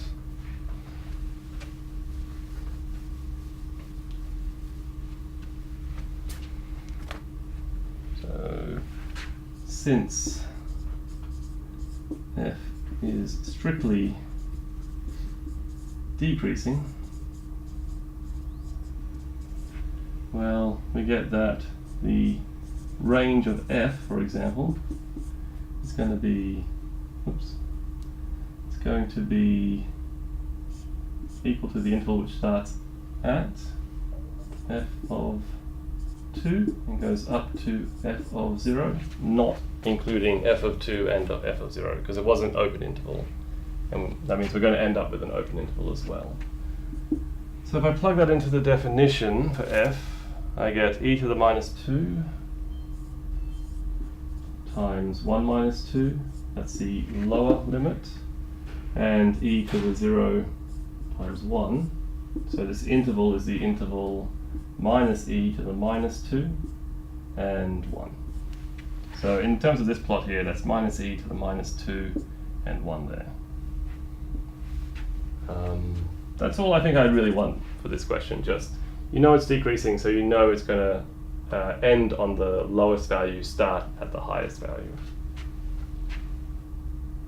At f. Alright, so that's for f. So the g then, the domain of G, well, that's just going to be the range. The range of f is just this interval I mentioned. And the range of G is much nicer, because that's going to be the domain of f, which was given to us. It's the very nice interval 0, 2, the open interval 0, 2. So this is the thing that we're going on to with f. So the last part is just evaluate what the slope of the inverse function is at 0. And what's important is we know, well, we have to know which value maps to 0. And that's not too hard to see looking at this function, because I can see f of 1 is equal to 0. So for part C,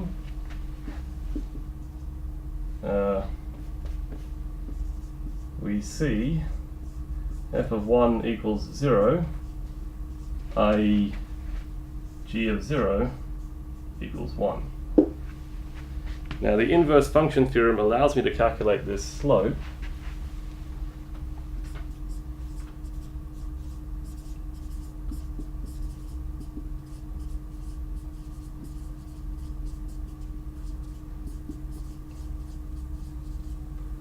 we have that the slope of this function at 0 is 1 over the reciprocal of the slope of the original function at g of 0, which is 1 over the derivative of the original function at 1, and that is what I worked out before, e to the minus 1 times 2 minus 1. I rubbed it out, but I think that's what it was. No, it was 1 minus 2.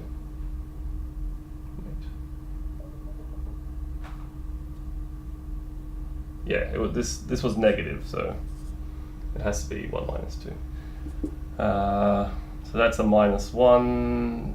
It becomes minus e. Yeah, actually it says minus e. Flips over. So that is the slope. The slope at this point is minus e, minus 2.71 continuous, whatever that thing is. So I do need my original calculation. I do need the slope I calculated originally, and I think that's what it was. Comments or?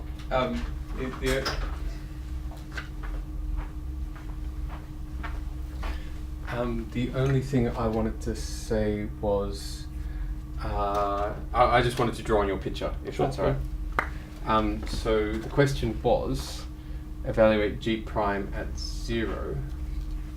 So when you've got a function and its inverse, what you've got is a correspondence between the function and this thing. So if you draw kind of a like y equals x along here, then you can obtain the inverse by just taking all the any point on here and flipping it up to there. We're after g prime at 0, and f of 0 is equal to 1. So g of Actually, you need the other. This f of 1 is 0. Sorry, that's the one. That's it. Yep. Thank you. So what you end up doing is looking at this point here. If we just want to know where is the corresponding the point on g corresponding to this, you just take that thing and you flip it in the line y equals x, and you get that thing. So you get this point, if you like, gets mirrored in here and appears up here. So and that's true for the points. But what's also true is that the derivative of the slope of the function is also reflected in the slope of the function up here.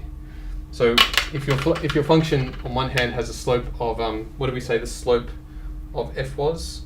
F was is negative. The slope negative 1 on e. Negative 1 on e. So if the slope here is negative 1 on e, so the slope of this line is negative 1 on e, then the slope of this line up here, the corresponding line on the inverse is negative e.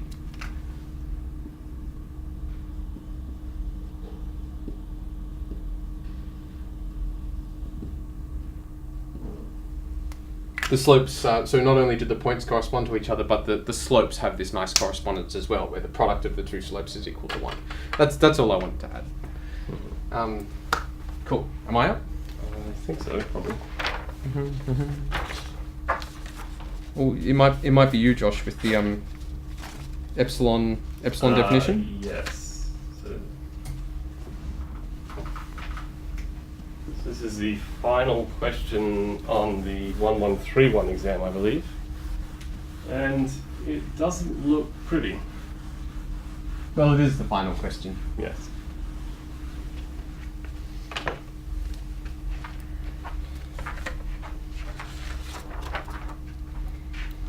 So yeah, this is actually, I don't know if we've had too many of these epsilon definitions in the exam, but this is one of them. So we need to use the epsilon definition of the limit to show that the limit of this is equal to 2. Now, as it stands, this looks horrible. It looks like something I just can't really get control of, but that's not true. Now, as I kind of mentioned before when Daniel was working on the question, I think the first thing we should do is introduce some notation to make our life easier. I'm thinking about this function, f of x, which is 2 plus e to the minus x, the sine of x plus 2, times by the sine of x, cosine of x, and I'm also going to be talking about a limit, so I might give it its sort of a standard name 2. So I have this function, I have what is the proposed limit. Now what I need to control is the size of the difference between this and this. So let's just see what we can say. Note, if I take the absolute value of the difference of these two things, well, just copying them out, that is 2 plus this exponential, this funny power, times by this product of sine and cosine, minus 2, which is quite nice because actually the 2's go away. So I'm really talking,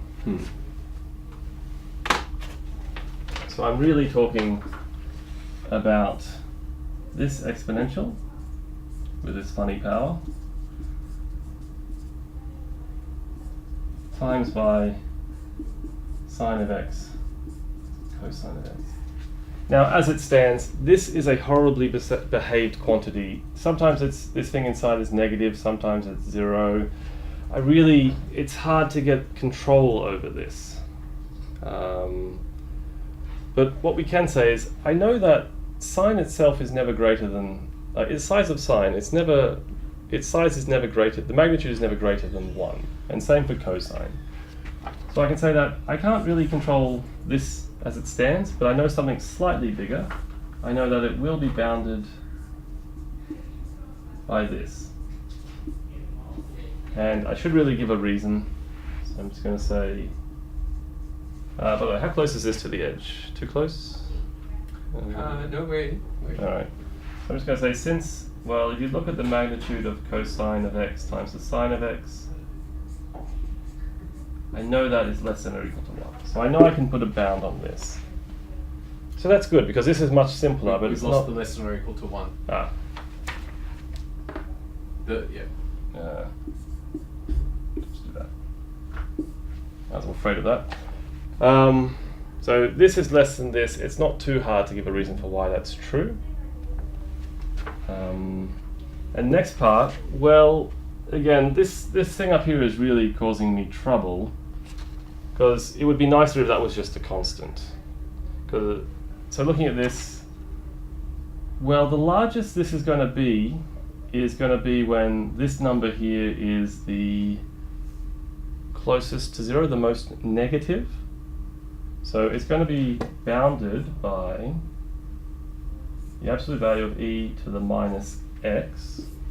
And the reason for that is, since the sine, I'll do that here, since the sine of x plus 2, well, that's between 1 and 3, and it's actually this number here which is going to give me the largest.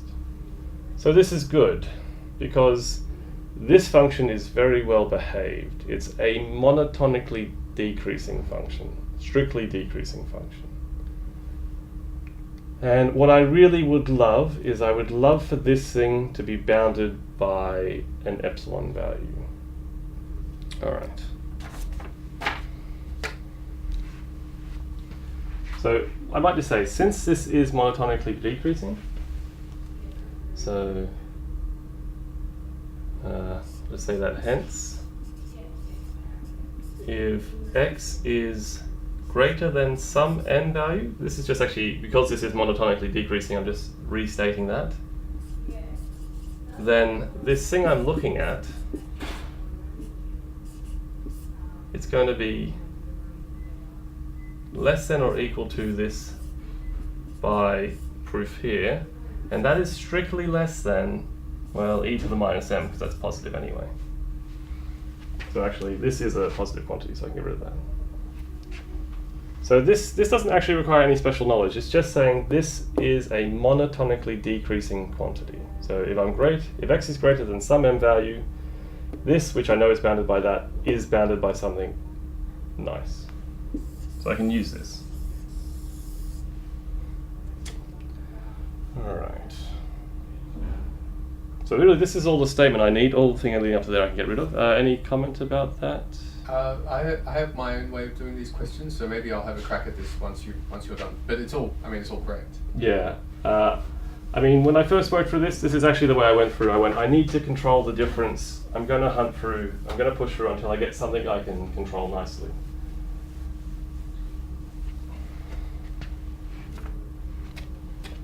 All right.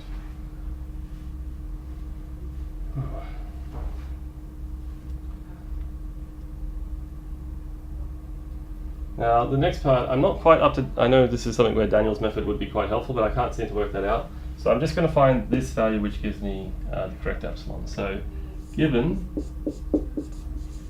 an epsilon greater than 0,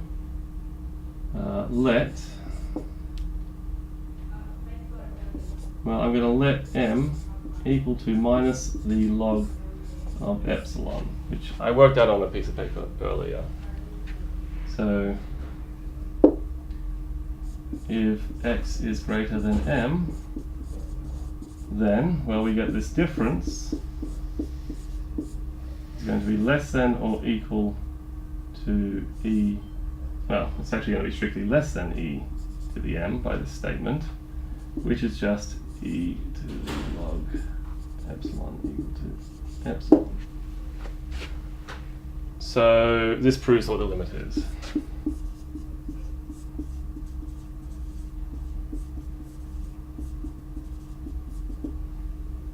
Well, this proves that the pens are dying.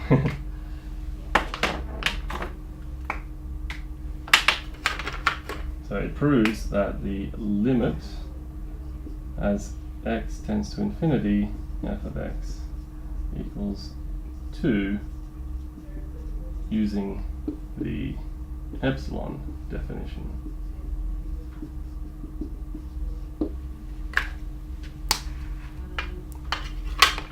Right.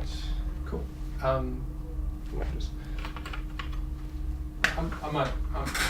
might be brave and have a crack at it. I haven't prepared an answer to this question. I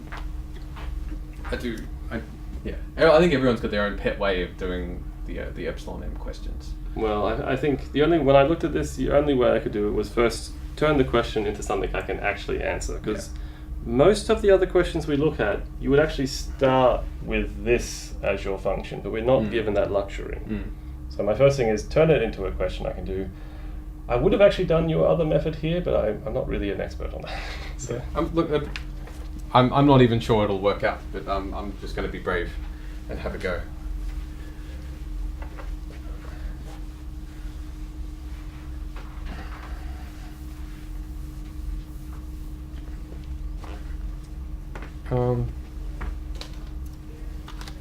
And of course I'm going to draw a picture first, because that's the only way I can make sense of the world.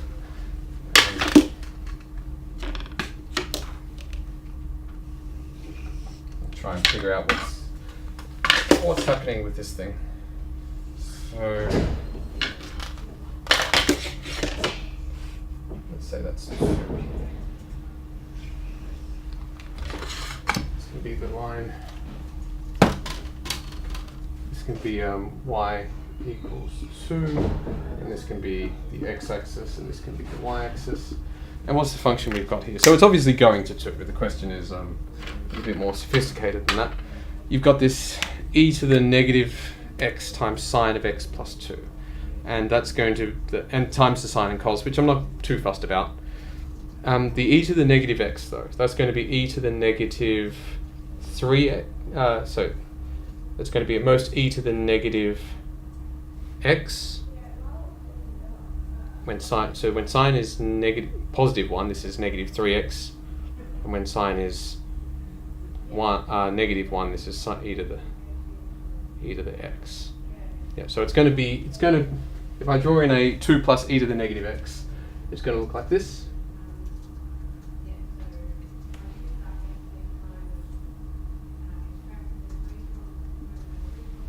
So this is my function, y is 2 plus e to the negative x, and down here this is 2 minus e to the negative x.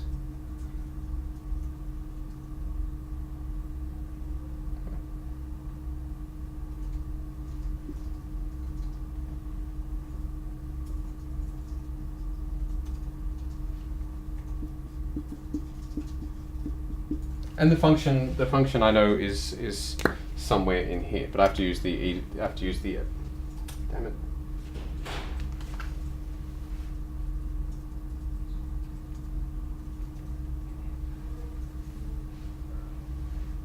I have to draw it to scale.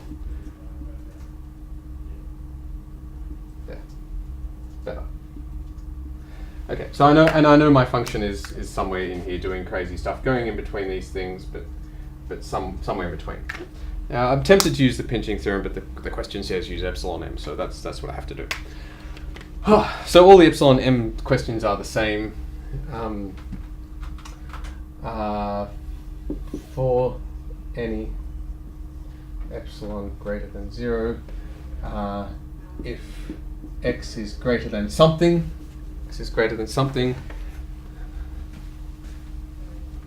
then let's see, f of x minus the limit, which we're saying is 2, is less than epsilon, and we kind of have to work backwards here to figure out what that something would be, and in terms of the picture,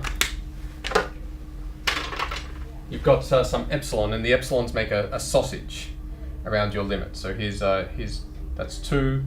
This is 2 minus epsilon, 2 plus epsilon, and if you think about this kind of sausage around the limiting value, your job is to make x sufficiently big so that it's inside this sausage. So you need to find, it's traditionally called m.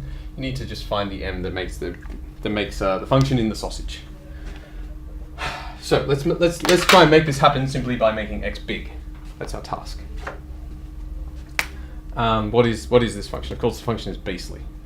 Well, f of x minus 2 is just going to be e to the negative x sine of x plus 2 times sine x times cos x, and I'm claiming that's less than epsilon, although I haven't actually done that yet. So if this is less than epsilon, well, these things are going to be each less than or equal to 1, so I could guarantee that by saying, well, this is going to be e to the negative x sine of x plus 2 is less than epsilon. So, and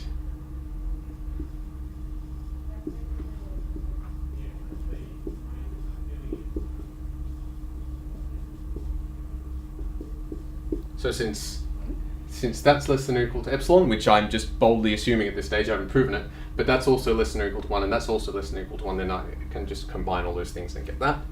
I still haven't done this.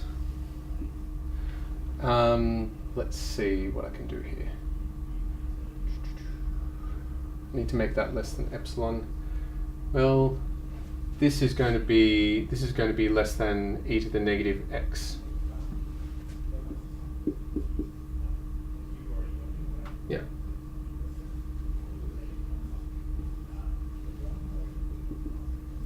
Since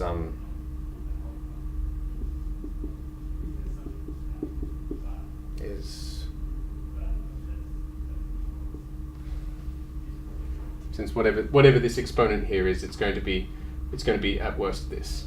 And now I'm at where Josh was. And I can say, well, this is in fact just e to the negative x. And then I finally arrive at the conclusion that negative x is less than ln epsilon, and x is greater than ln negative. So this thing down here. So if x is greater than negative ln epsilon, then that stuff. So this thing here, that's negative ln epsilon. It's a hard sequence of inequalities, though. I'll grant you that. That's nasty. That's nasty. But this is the way I attack the questions. Josh, comments? Yeah, I mean, It's the same stuff as what you did. I just kind of structured it. Yeah, I don't know. I guess when I first did it, I still think it's a. I mean, this does work. I couldn't seem to get it to work when I did it because I was just. Well, I'm doing the same. I'm doing the same steps as you, but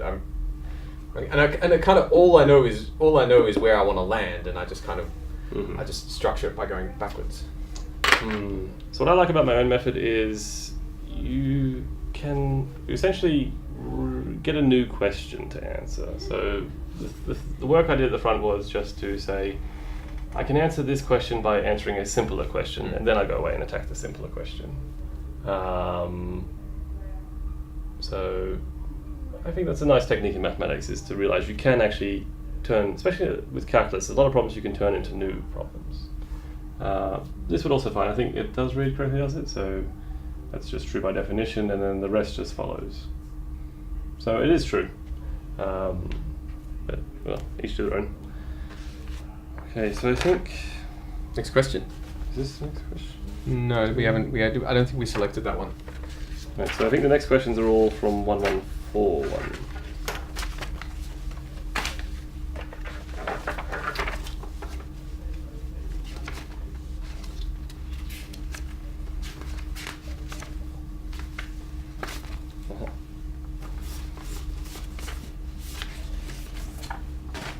Who's up? It looks like me. You're up.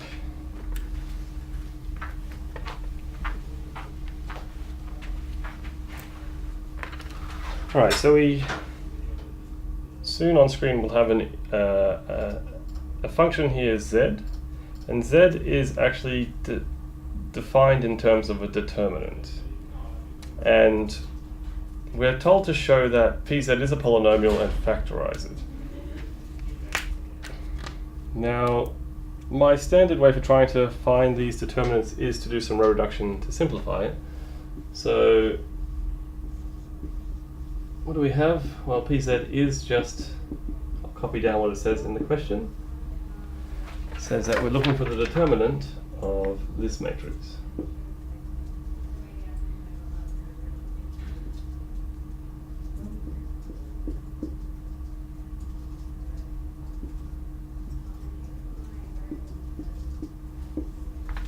Now, I can just actually start expanding this and use my smarts to factor it, but I like to have more zeros in the matrix, because the more zeros there are, the less calculations I have to do, and the more likely it is I can get to an answer quickly. So looking at this, I see there's a 3 here and a 3 here, so I might just use this 3 to get rid of this 3. It'll affect these two terms, but not so bad. I end up with 2 zeros instead of just 1 in my matrix. So this determinant will be the same as taking this row and subtracting off the bottom row. So this minus 2 becomes minus 1 plus z. 3 minus 3 is a 0, that was the whole point of this. And 5 minus this becomes, 5 minus 4 is 1, and minus z is minus z. And I can continue that.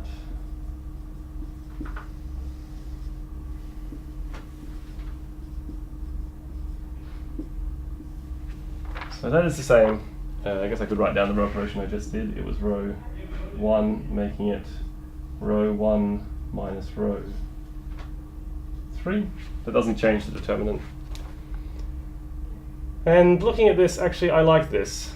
I like this because this term and this term, they're actually pretty much the same. They have a minus sign difference in front of them, but they are pretty much the same. This is really the negative of that one. So I really like this. We're going to expand across the first row to get, it's going to be minus 1 plus z times a 2 by 2 determinant, which is this one here. So this little 2 by 2. 4 plus z, 5, 3 plus z. And there's a plus sign, a minus sign, a plus sign again. So we get plus 1 minus z times, and what's very nice is this here, it's a 2 by 2 determinant, but one of the terms is 0. So I get it's the determinant. I know this is close to the edge, so I might put it down here. Plus 1 minus z times the determinant of this not too bad looking matrix. I think I just have enough room down here to write down one more line. It is minus 1 plus z. This is, well, it's 4 plus z squared plus 15 plus 1 minus z times minus 2, 4 plus z. And there's a lot of things here I quite like. This term and this term are actually pretty much the same. So I could pull out a common factor. And this is a polynomial in 4 plus z, and this is a polynomial in 4 plus z. So actually, it's not that bad looking once we sort of collect up a few terms. So what do we have?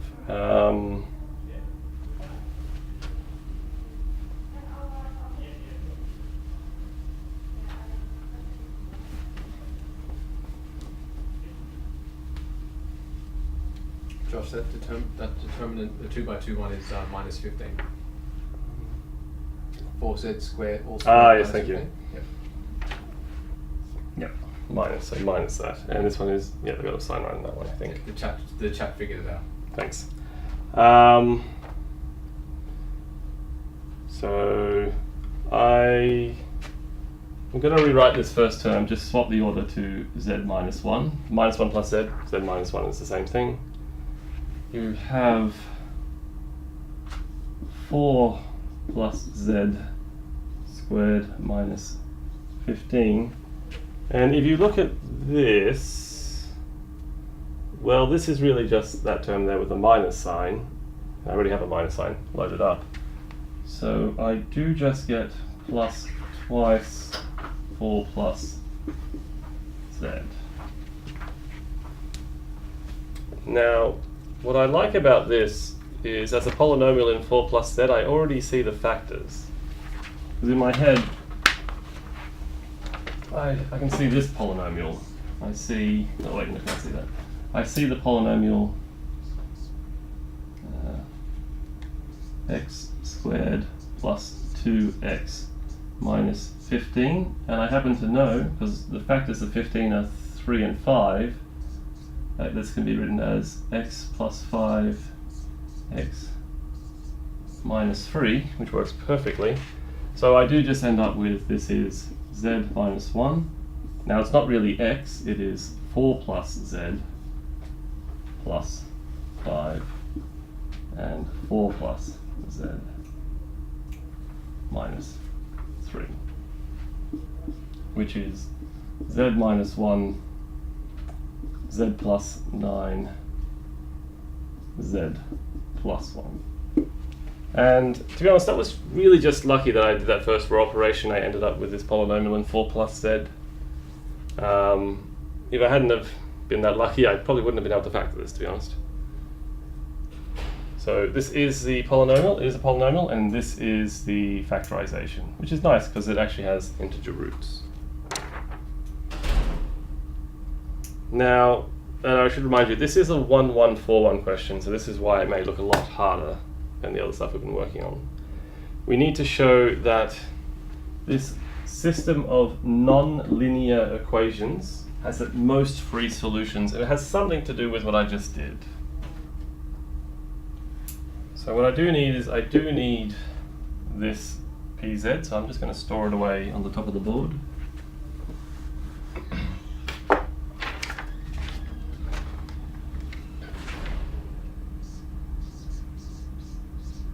So we've worked out that PZ is just Z minus 1, Z plus 9, Z plus 1.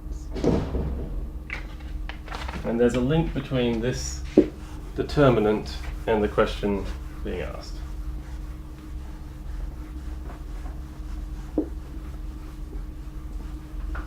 Now if you look at the equations and you look at the matrix, the connection hopefully becomes clear. Because what we're really looking at is a system of linear equations in x and y.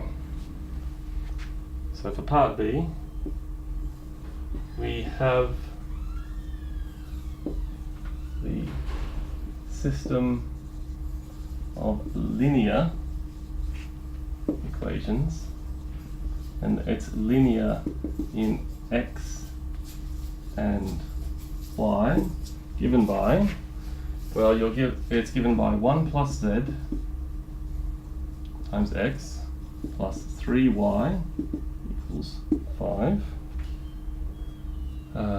4 plus z times y equals 5, and 2x plus 3y is equal to 4 plus z. So this is very unusual, the fact that z is acting like a parameter for this linear set of equations in x and y. But you can see that there is a connection now between this and the determinant, because this, when I encode this in an augmented matrix, I get that matrix. So as an augmented matrix, this is, well, let's just copy out, it's just the matrix up there. The only difference is I'm putting in an augmented line.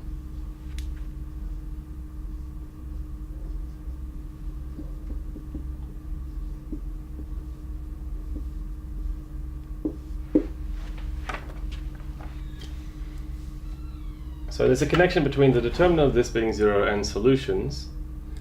So what we need is, if there's going to be any solution in x and y, you need that the last column is linearly dependent on the first two. It can't be a leading column. And if it's not a leading column, it must be, this 3 by 3 matrix must be rank 2, which is to say that the determinant has to be 0 in that case.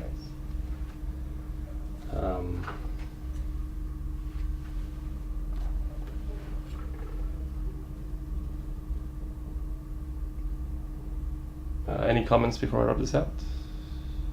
No.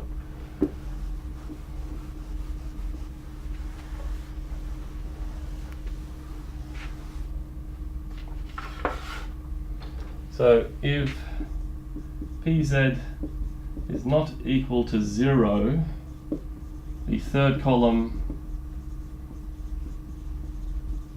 will be leading. So as a minimum requirement, we need PZ equals to 0. We need the determinant must be 0.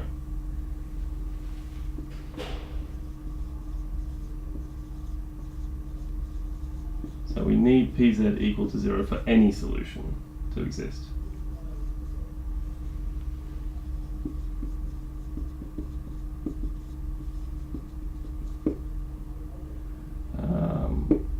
So i.e. z has to equal 1, z has to equal minus 9, or z has to equal minus 1. There's only 3 choices. Now that doesn't really tell me much about the solution for each of these cases, because a lot of things can happen when you row reduce a matrix.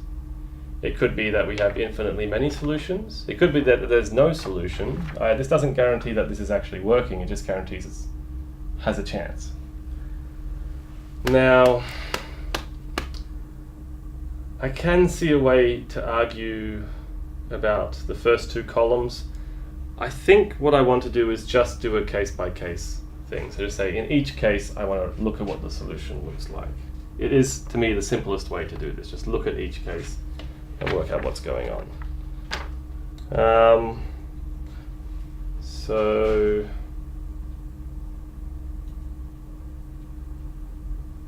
there's a question of whether I use the augmented matrix or not. Because there's something I notice, which is very lovely. Once I know what z is, I can solve this for y. This immediately tells me what y has to be. So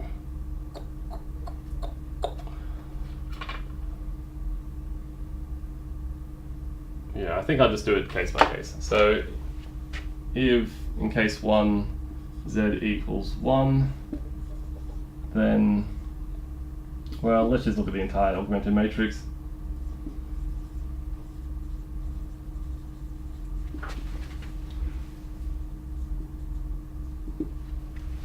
And the augmented matrix is, so z is equal to 1, it is 2, 3, 5, 0, 5, 5, 2, 3, 5. Well, that's very nice because I can just use a single row operation to kill off that bottom line to give me 2, 3, 5, 0, 5. Actually, I don't know, 5, 5, and 0, 0, 0.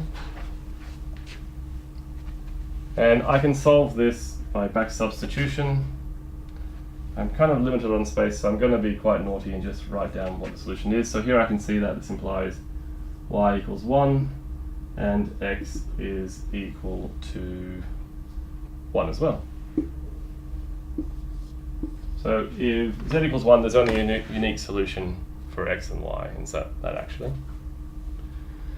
2 more cases.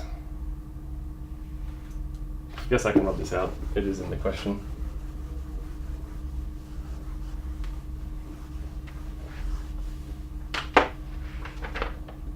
If z equals -1, then the matrix becomes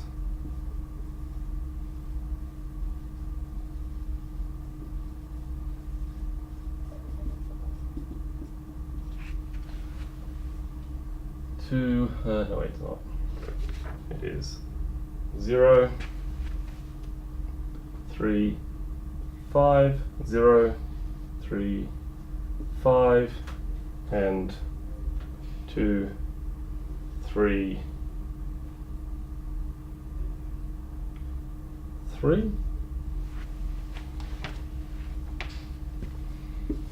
Now that does, well, if I just cancel out a row and swap it, again, I'm being quite bad and not actually doing the raw operations, because I can see what they would do.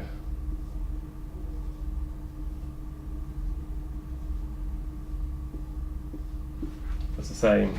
Raw operations give you this quite quickly, and you actually find again it is a unique solution. It is just y is equal to 3/5 and x is equal to, well, if y is equal to 3/5, I get 2x plus, no, not 3/5, 5/3.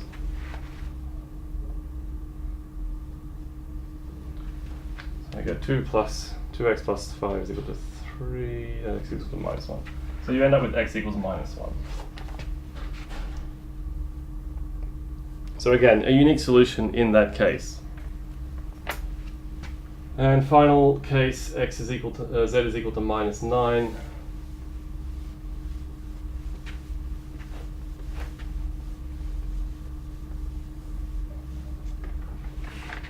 So finally, if z is equal to -9, then we have, well, the matrix is going to be -8, 3, 5, 0, -5, 5, and 2, 3, -5.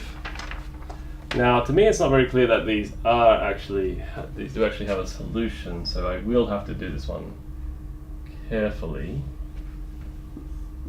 So So I'm going to take row 1, make it equal to row 1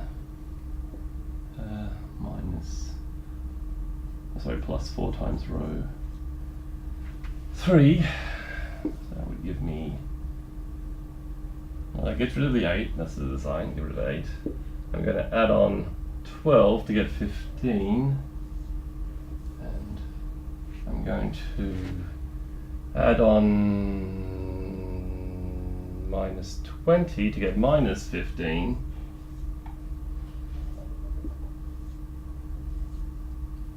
And 2, 3, minus 5.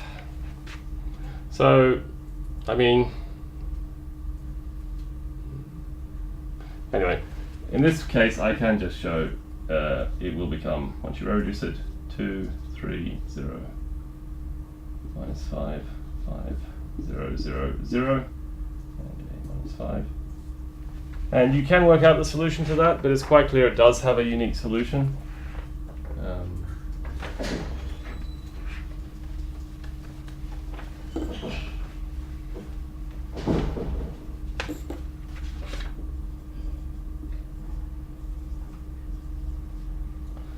So that gives, if you look at it, it gives you y is equal to minus 1, and x, well, if I plug in y equals minus 1, I get x is also equal to minus 1 when you back substitute. So actually in each free cases there is a unique solution. So not only are there at most 3 solutions, there are exactly 3 solutions, because we found them all.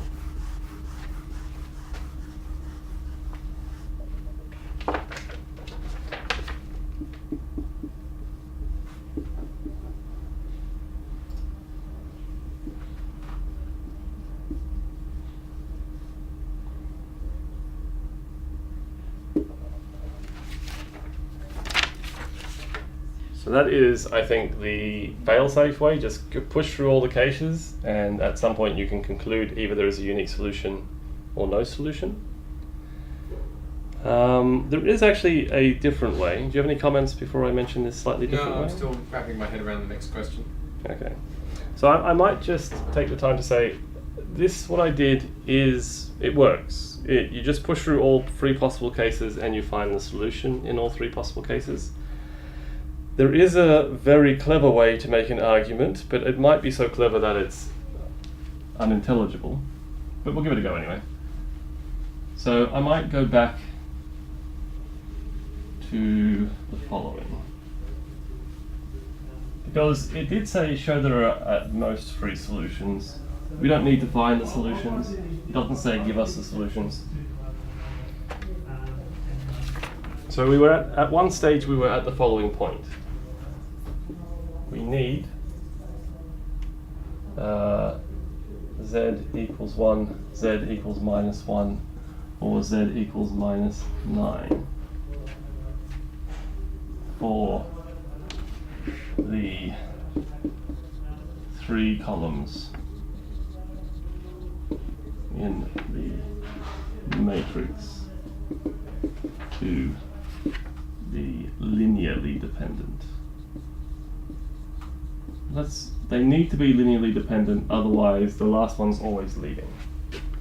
So we need this as a minimum. Now, a very smart person, because someone else pointed this out to me, might observe that clearly these 2 vectors, 1 plus z, 0, 2, and 3, 4 plus z, 3, are linearly independent.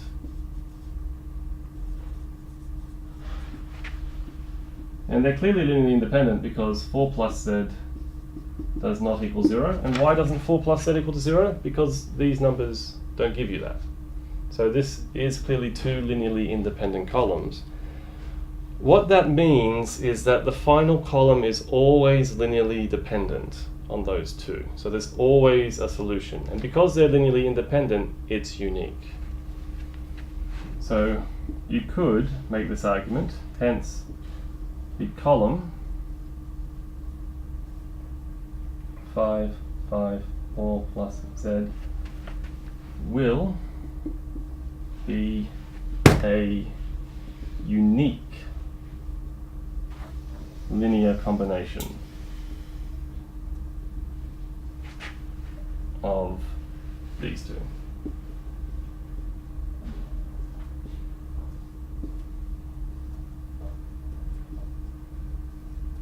In each case. So this is actually the same as what I just did. It shows that in each case there is a unique solution for x and y. But it is, I think, a little bit too clever to... I mean, in an exam, I'm not sure how many people would be able to spot this line of argument. If you do, good, that's great. But you don't need to do this. You can also just push through the other calculations.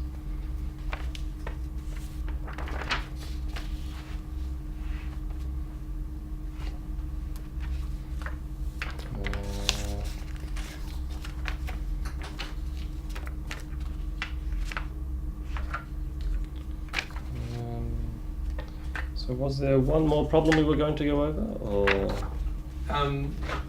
Is there any ones we particularly want to go over? This one I'm not so keen on. It's a bit... I think it was 2, wasn't there? Yeah, there are 2. So do we want to do... Which one do we want to do? What's the other one? This is There's an algebra one and a calculus one.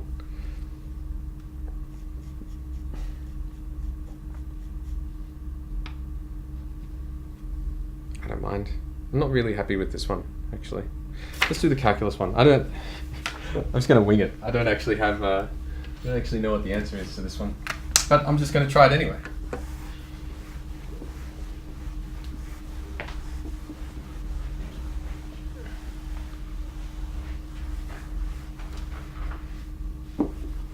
Okay, what do we got here? So this is the one with the limiting behavior of this function. So this is question 3. A.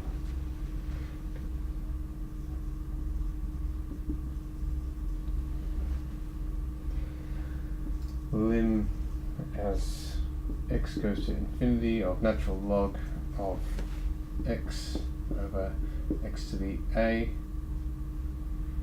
where alpha, I'm just calling it a, as x goes to 0.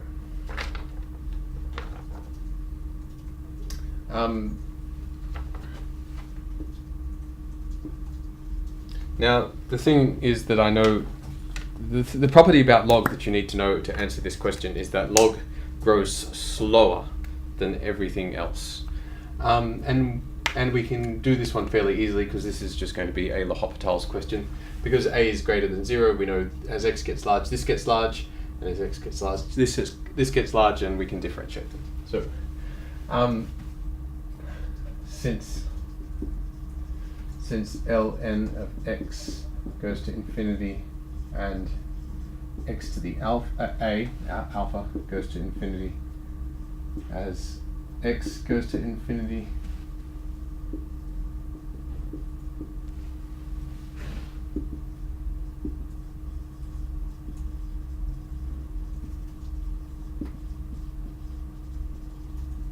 it's in indeterminate form, and hence, not hence. This is part 1 to invoking L'Hopital's rule. The other part to invoking L'Hopital's rule is showing that the derivatives, limit of the derivatives actually exists, since lim as x goes to infinity of the derivative of the top, which is 1 on x, divided by the derivative of the bottom, which is a times x to the 1 minus, or a minus 1, which is equal to 1 on a lim 1 on x to the a, which is going to 0. So since this limit exists and is equal to 0,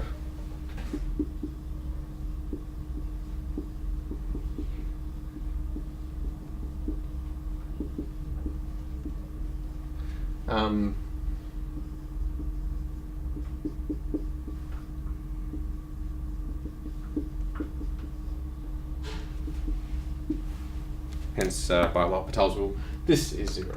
So notice there's a particular structure in the L'Hopital's rule. You want this because it's in indeterminate form, and because this limit exists, then you can say something about the original limit you were interested in. But the structure is quite important. You can't jump ahead to this. You need to know this exists first before you can equate that limit to the one you're interested in. So we know this thing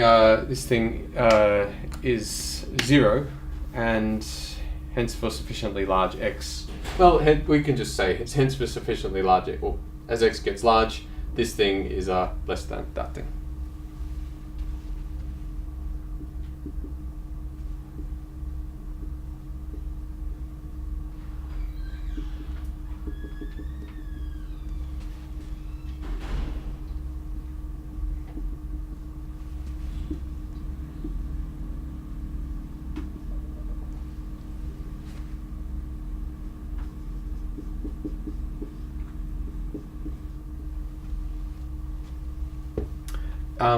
The meat of this question being the L'Hopital's rule, and this is what you're supposed to conclude from a thing like that. If asymptotically these things go to 0, then that one must be less than that one for a large enough x. And now we're asked to actually do something with this conclusion. And this is something that's handy to know about logs generally, though. The log of x will grow slower than any power of x, and so you should file that one away. Especially you computer scientists out there, should file that one away as a useful piece of information. Part B.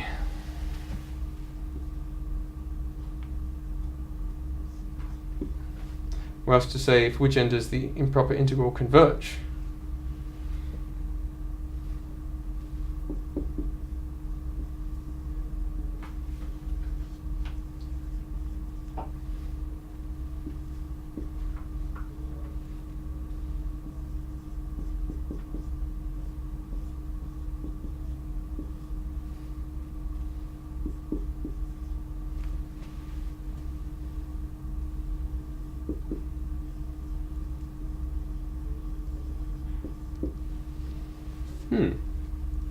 Okay.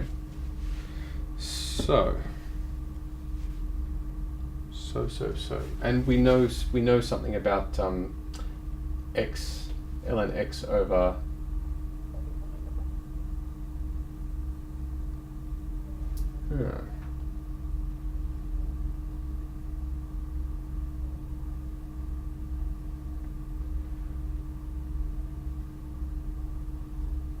I suggest looking at cases n greater than 2 first. N greater than 2. Greater than or equal to 2, actually.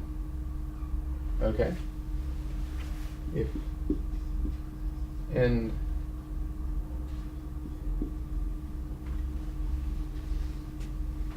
so you want to split this up into one.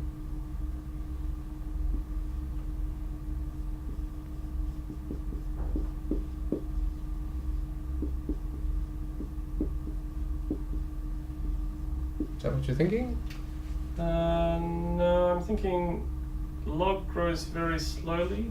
Yeah. So, for example, it would be eventually dominated by x to the 1/50th, which is just going to replace that log to the 25th with a square root, for example. Just I want to make that thing on top. I know that 1 over a square is convergent, like the integrals. Yeah. So, and I know the top can't change that, it's not strong enough. Why don't we just say that it's less than x to the alpha, though? No, you could do that and find an alpha. Well, as long as alpha is small enough, that's going to work. yeah. Maybe I'll try that, and then I'll hand it over to you because you have some idea about how to do this question, and I'm just poking in the dark, and I'm kind of running out of steam. So I'm going to try the alpha thing, and then you can do it. Okay? Cool. So since ln of x is less than x to the alpha for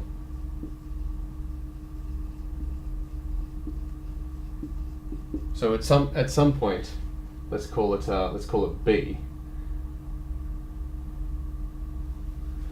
Say. Then this integral this integral can become the integral between 1 and b of ln x to the 25 on x to the n dx plus the integral between b and infinity of ln x 25 on x to the n dx. And for x greater than b, this inequality holds, so this will be less than or equal to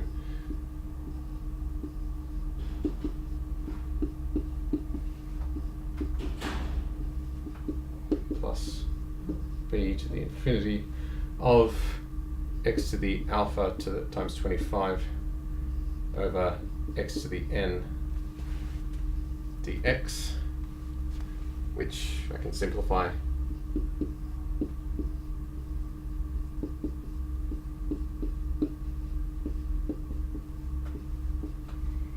dx plus the integral b to infinity x alpha times 25 minus n dx. And this one's going to converge regardless. Hang on, no, is that true? Is this one going to converge regardless? Yeah, because it's a constant. It's a constant. This one will be a constant, depending on n, but still constant. And this one over here is going to converge when this stuff is bigger than -1. I'm forgetting here. Yes. It's easier for me if I write it like this. On x to the n minus alpha times 25. So this stuff has to be bigger than 1. Yeah, that stuff has to be bigger than 1. That's the p-test.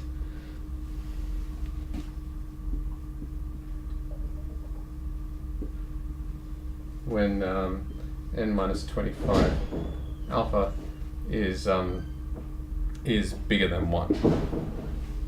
But a is arbitrary. A can be anything.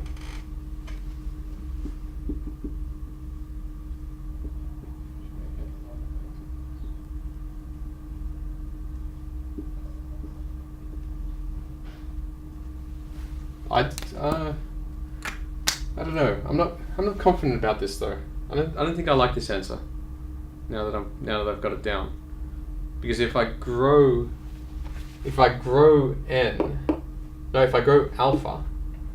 Well, you want to shrink alpha actually. I want to shrink alpha. If I shrink alpha, then I increase b.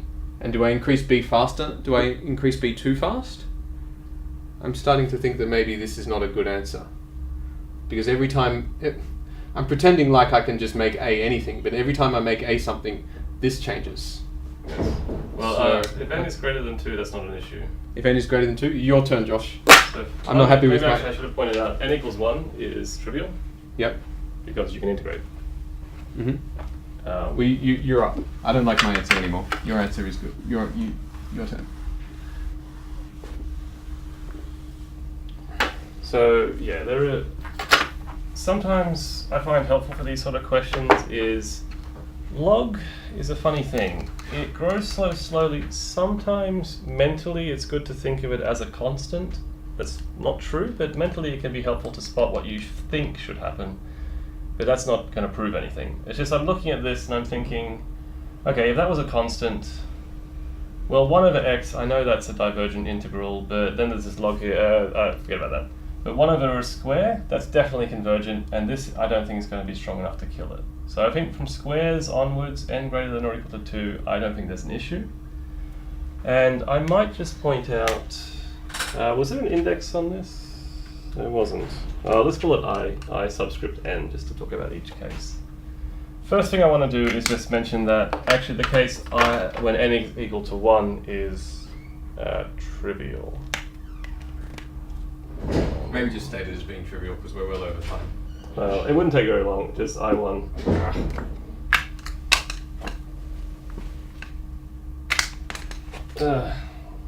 It's trivial because I1 is the integral from 1 to infinity, the log of x to the 25 over x dx, which you can actually just get as the integral, well, I mean, the antiderivative of that 25 is just equal to log x to the 26, 1 over 26.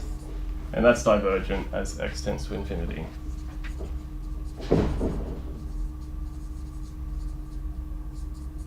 So that case is kind of trivial, just because you can actually just do the integration. So what's more important is what happens for n greater than 1, so for n equals 2 and onwards. And I might just say what seems maybe obvious after a little bit of experience is if n is greater than or equal to 2, and let's just look at the case in, which is the integral from 1 to infinity log of x to the 25 x to the n dx.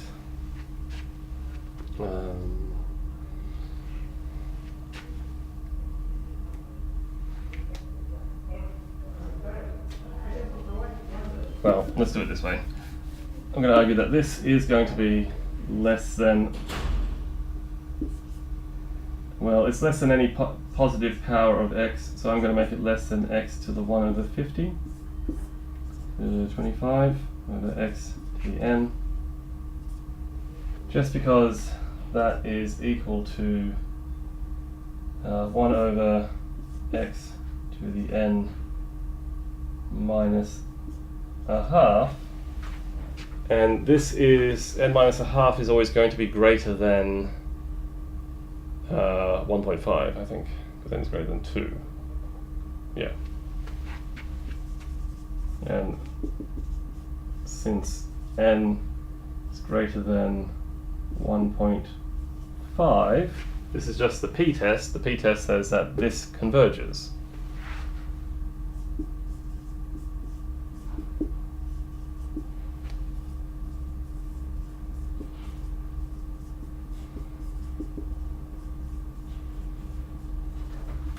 Now I must say I don't lecture this course, but I think this is what I would concentrate on if I was trying to show this convergence. I really need to know about the asymptotic behavior, because the early stuff doesn't matter.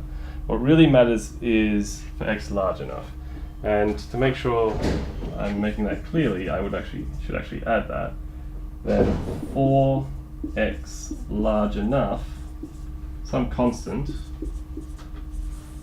you get this. And it is just a constant for every case. I only need the one case where I take the power is 1 over 50.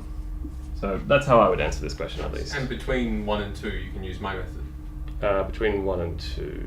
It's for natural numbers then. Is it natural numbers? Oh, it's even easier then. Yeah, so that's why I wasn't worrying. It's just for 1 and 2 onwards. So we don't really need part A? I think you do need part A, because I need to use this statement. This is probably just a reminder for you. Some of these questions, the first part is actually just trying to remind you of facts you should know. Here it's just saying, I remind you that a positive power of x is actually dominant. It dominates the log. So this is a positive power I can use here. Now it has been 3 hours, so we should stop. Yeah, I'm clearly done here. Yeah, I think we've run out of energy. Speaking of running out of energy, a good thing to do is make sure you get a good night's sleep before the exam. Don't stay up late stressing about what's going to happen the next day. I think for a lot of students, because it's only 50% of the mark now, isn't it? So is it? I don't know. I believe so. I believe the final exam, I was looking at the course outline before, and I saw people discussing this on the forum. They were discussing this 50%. So it's even past years, it was 60%, I believe. So this is even easier. So I wouldn't stress too much. Any other advice? Just make sure you give equal amounts of attention to each of the questions. Yeah, a good thing to do is, so you're going to have 40 minutes for each question now. So when you get into the exam, write down when you're going to finish that first question. So when you hit that mark, move on to the next one. So when you sit down, I don't know when your exam starts, but 40 minutes into it, you should be moving on to question. And be brutal about that, because you want to make sure you give even time to each of the questions, and not spend all your time getting 40 marks in question 1 just to starve out your time for questions 2 and 3. So really do just move on when you hit that time. Next question. Yeah. Anything else? I think that's it. Yeah. Right, well, good luck, and hope to see you in Math 1231 or 1241 next term, which is happening very soon. Alright, goodbye. I'll close the stream.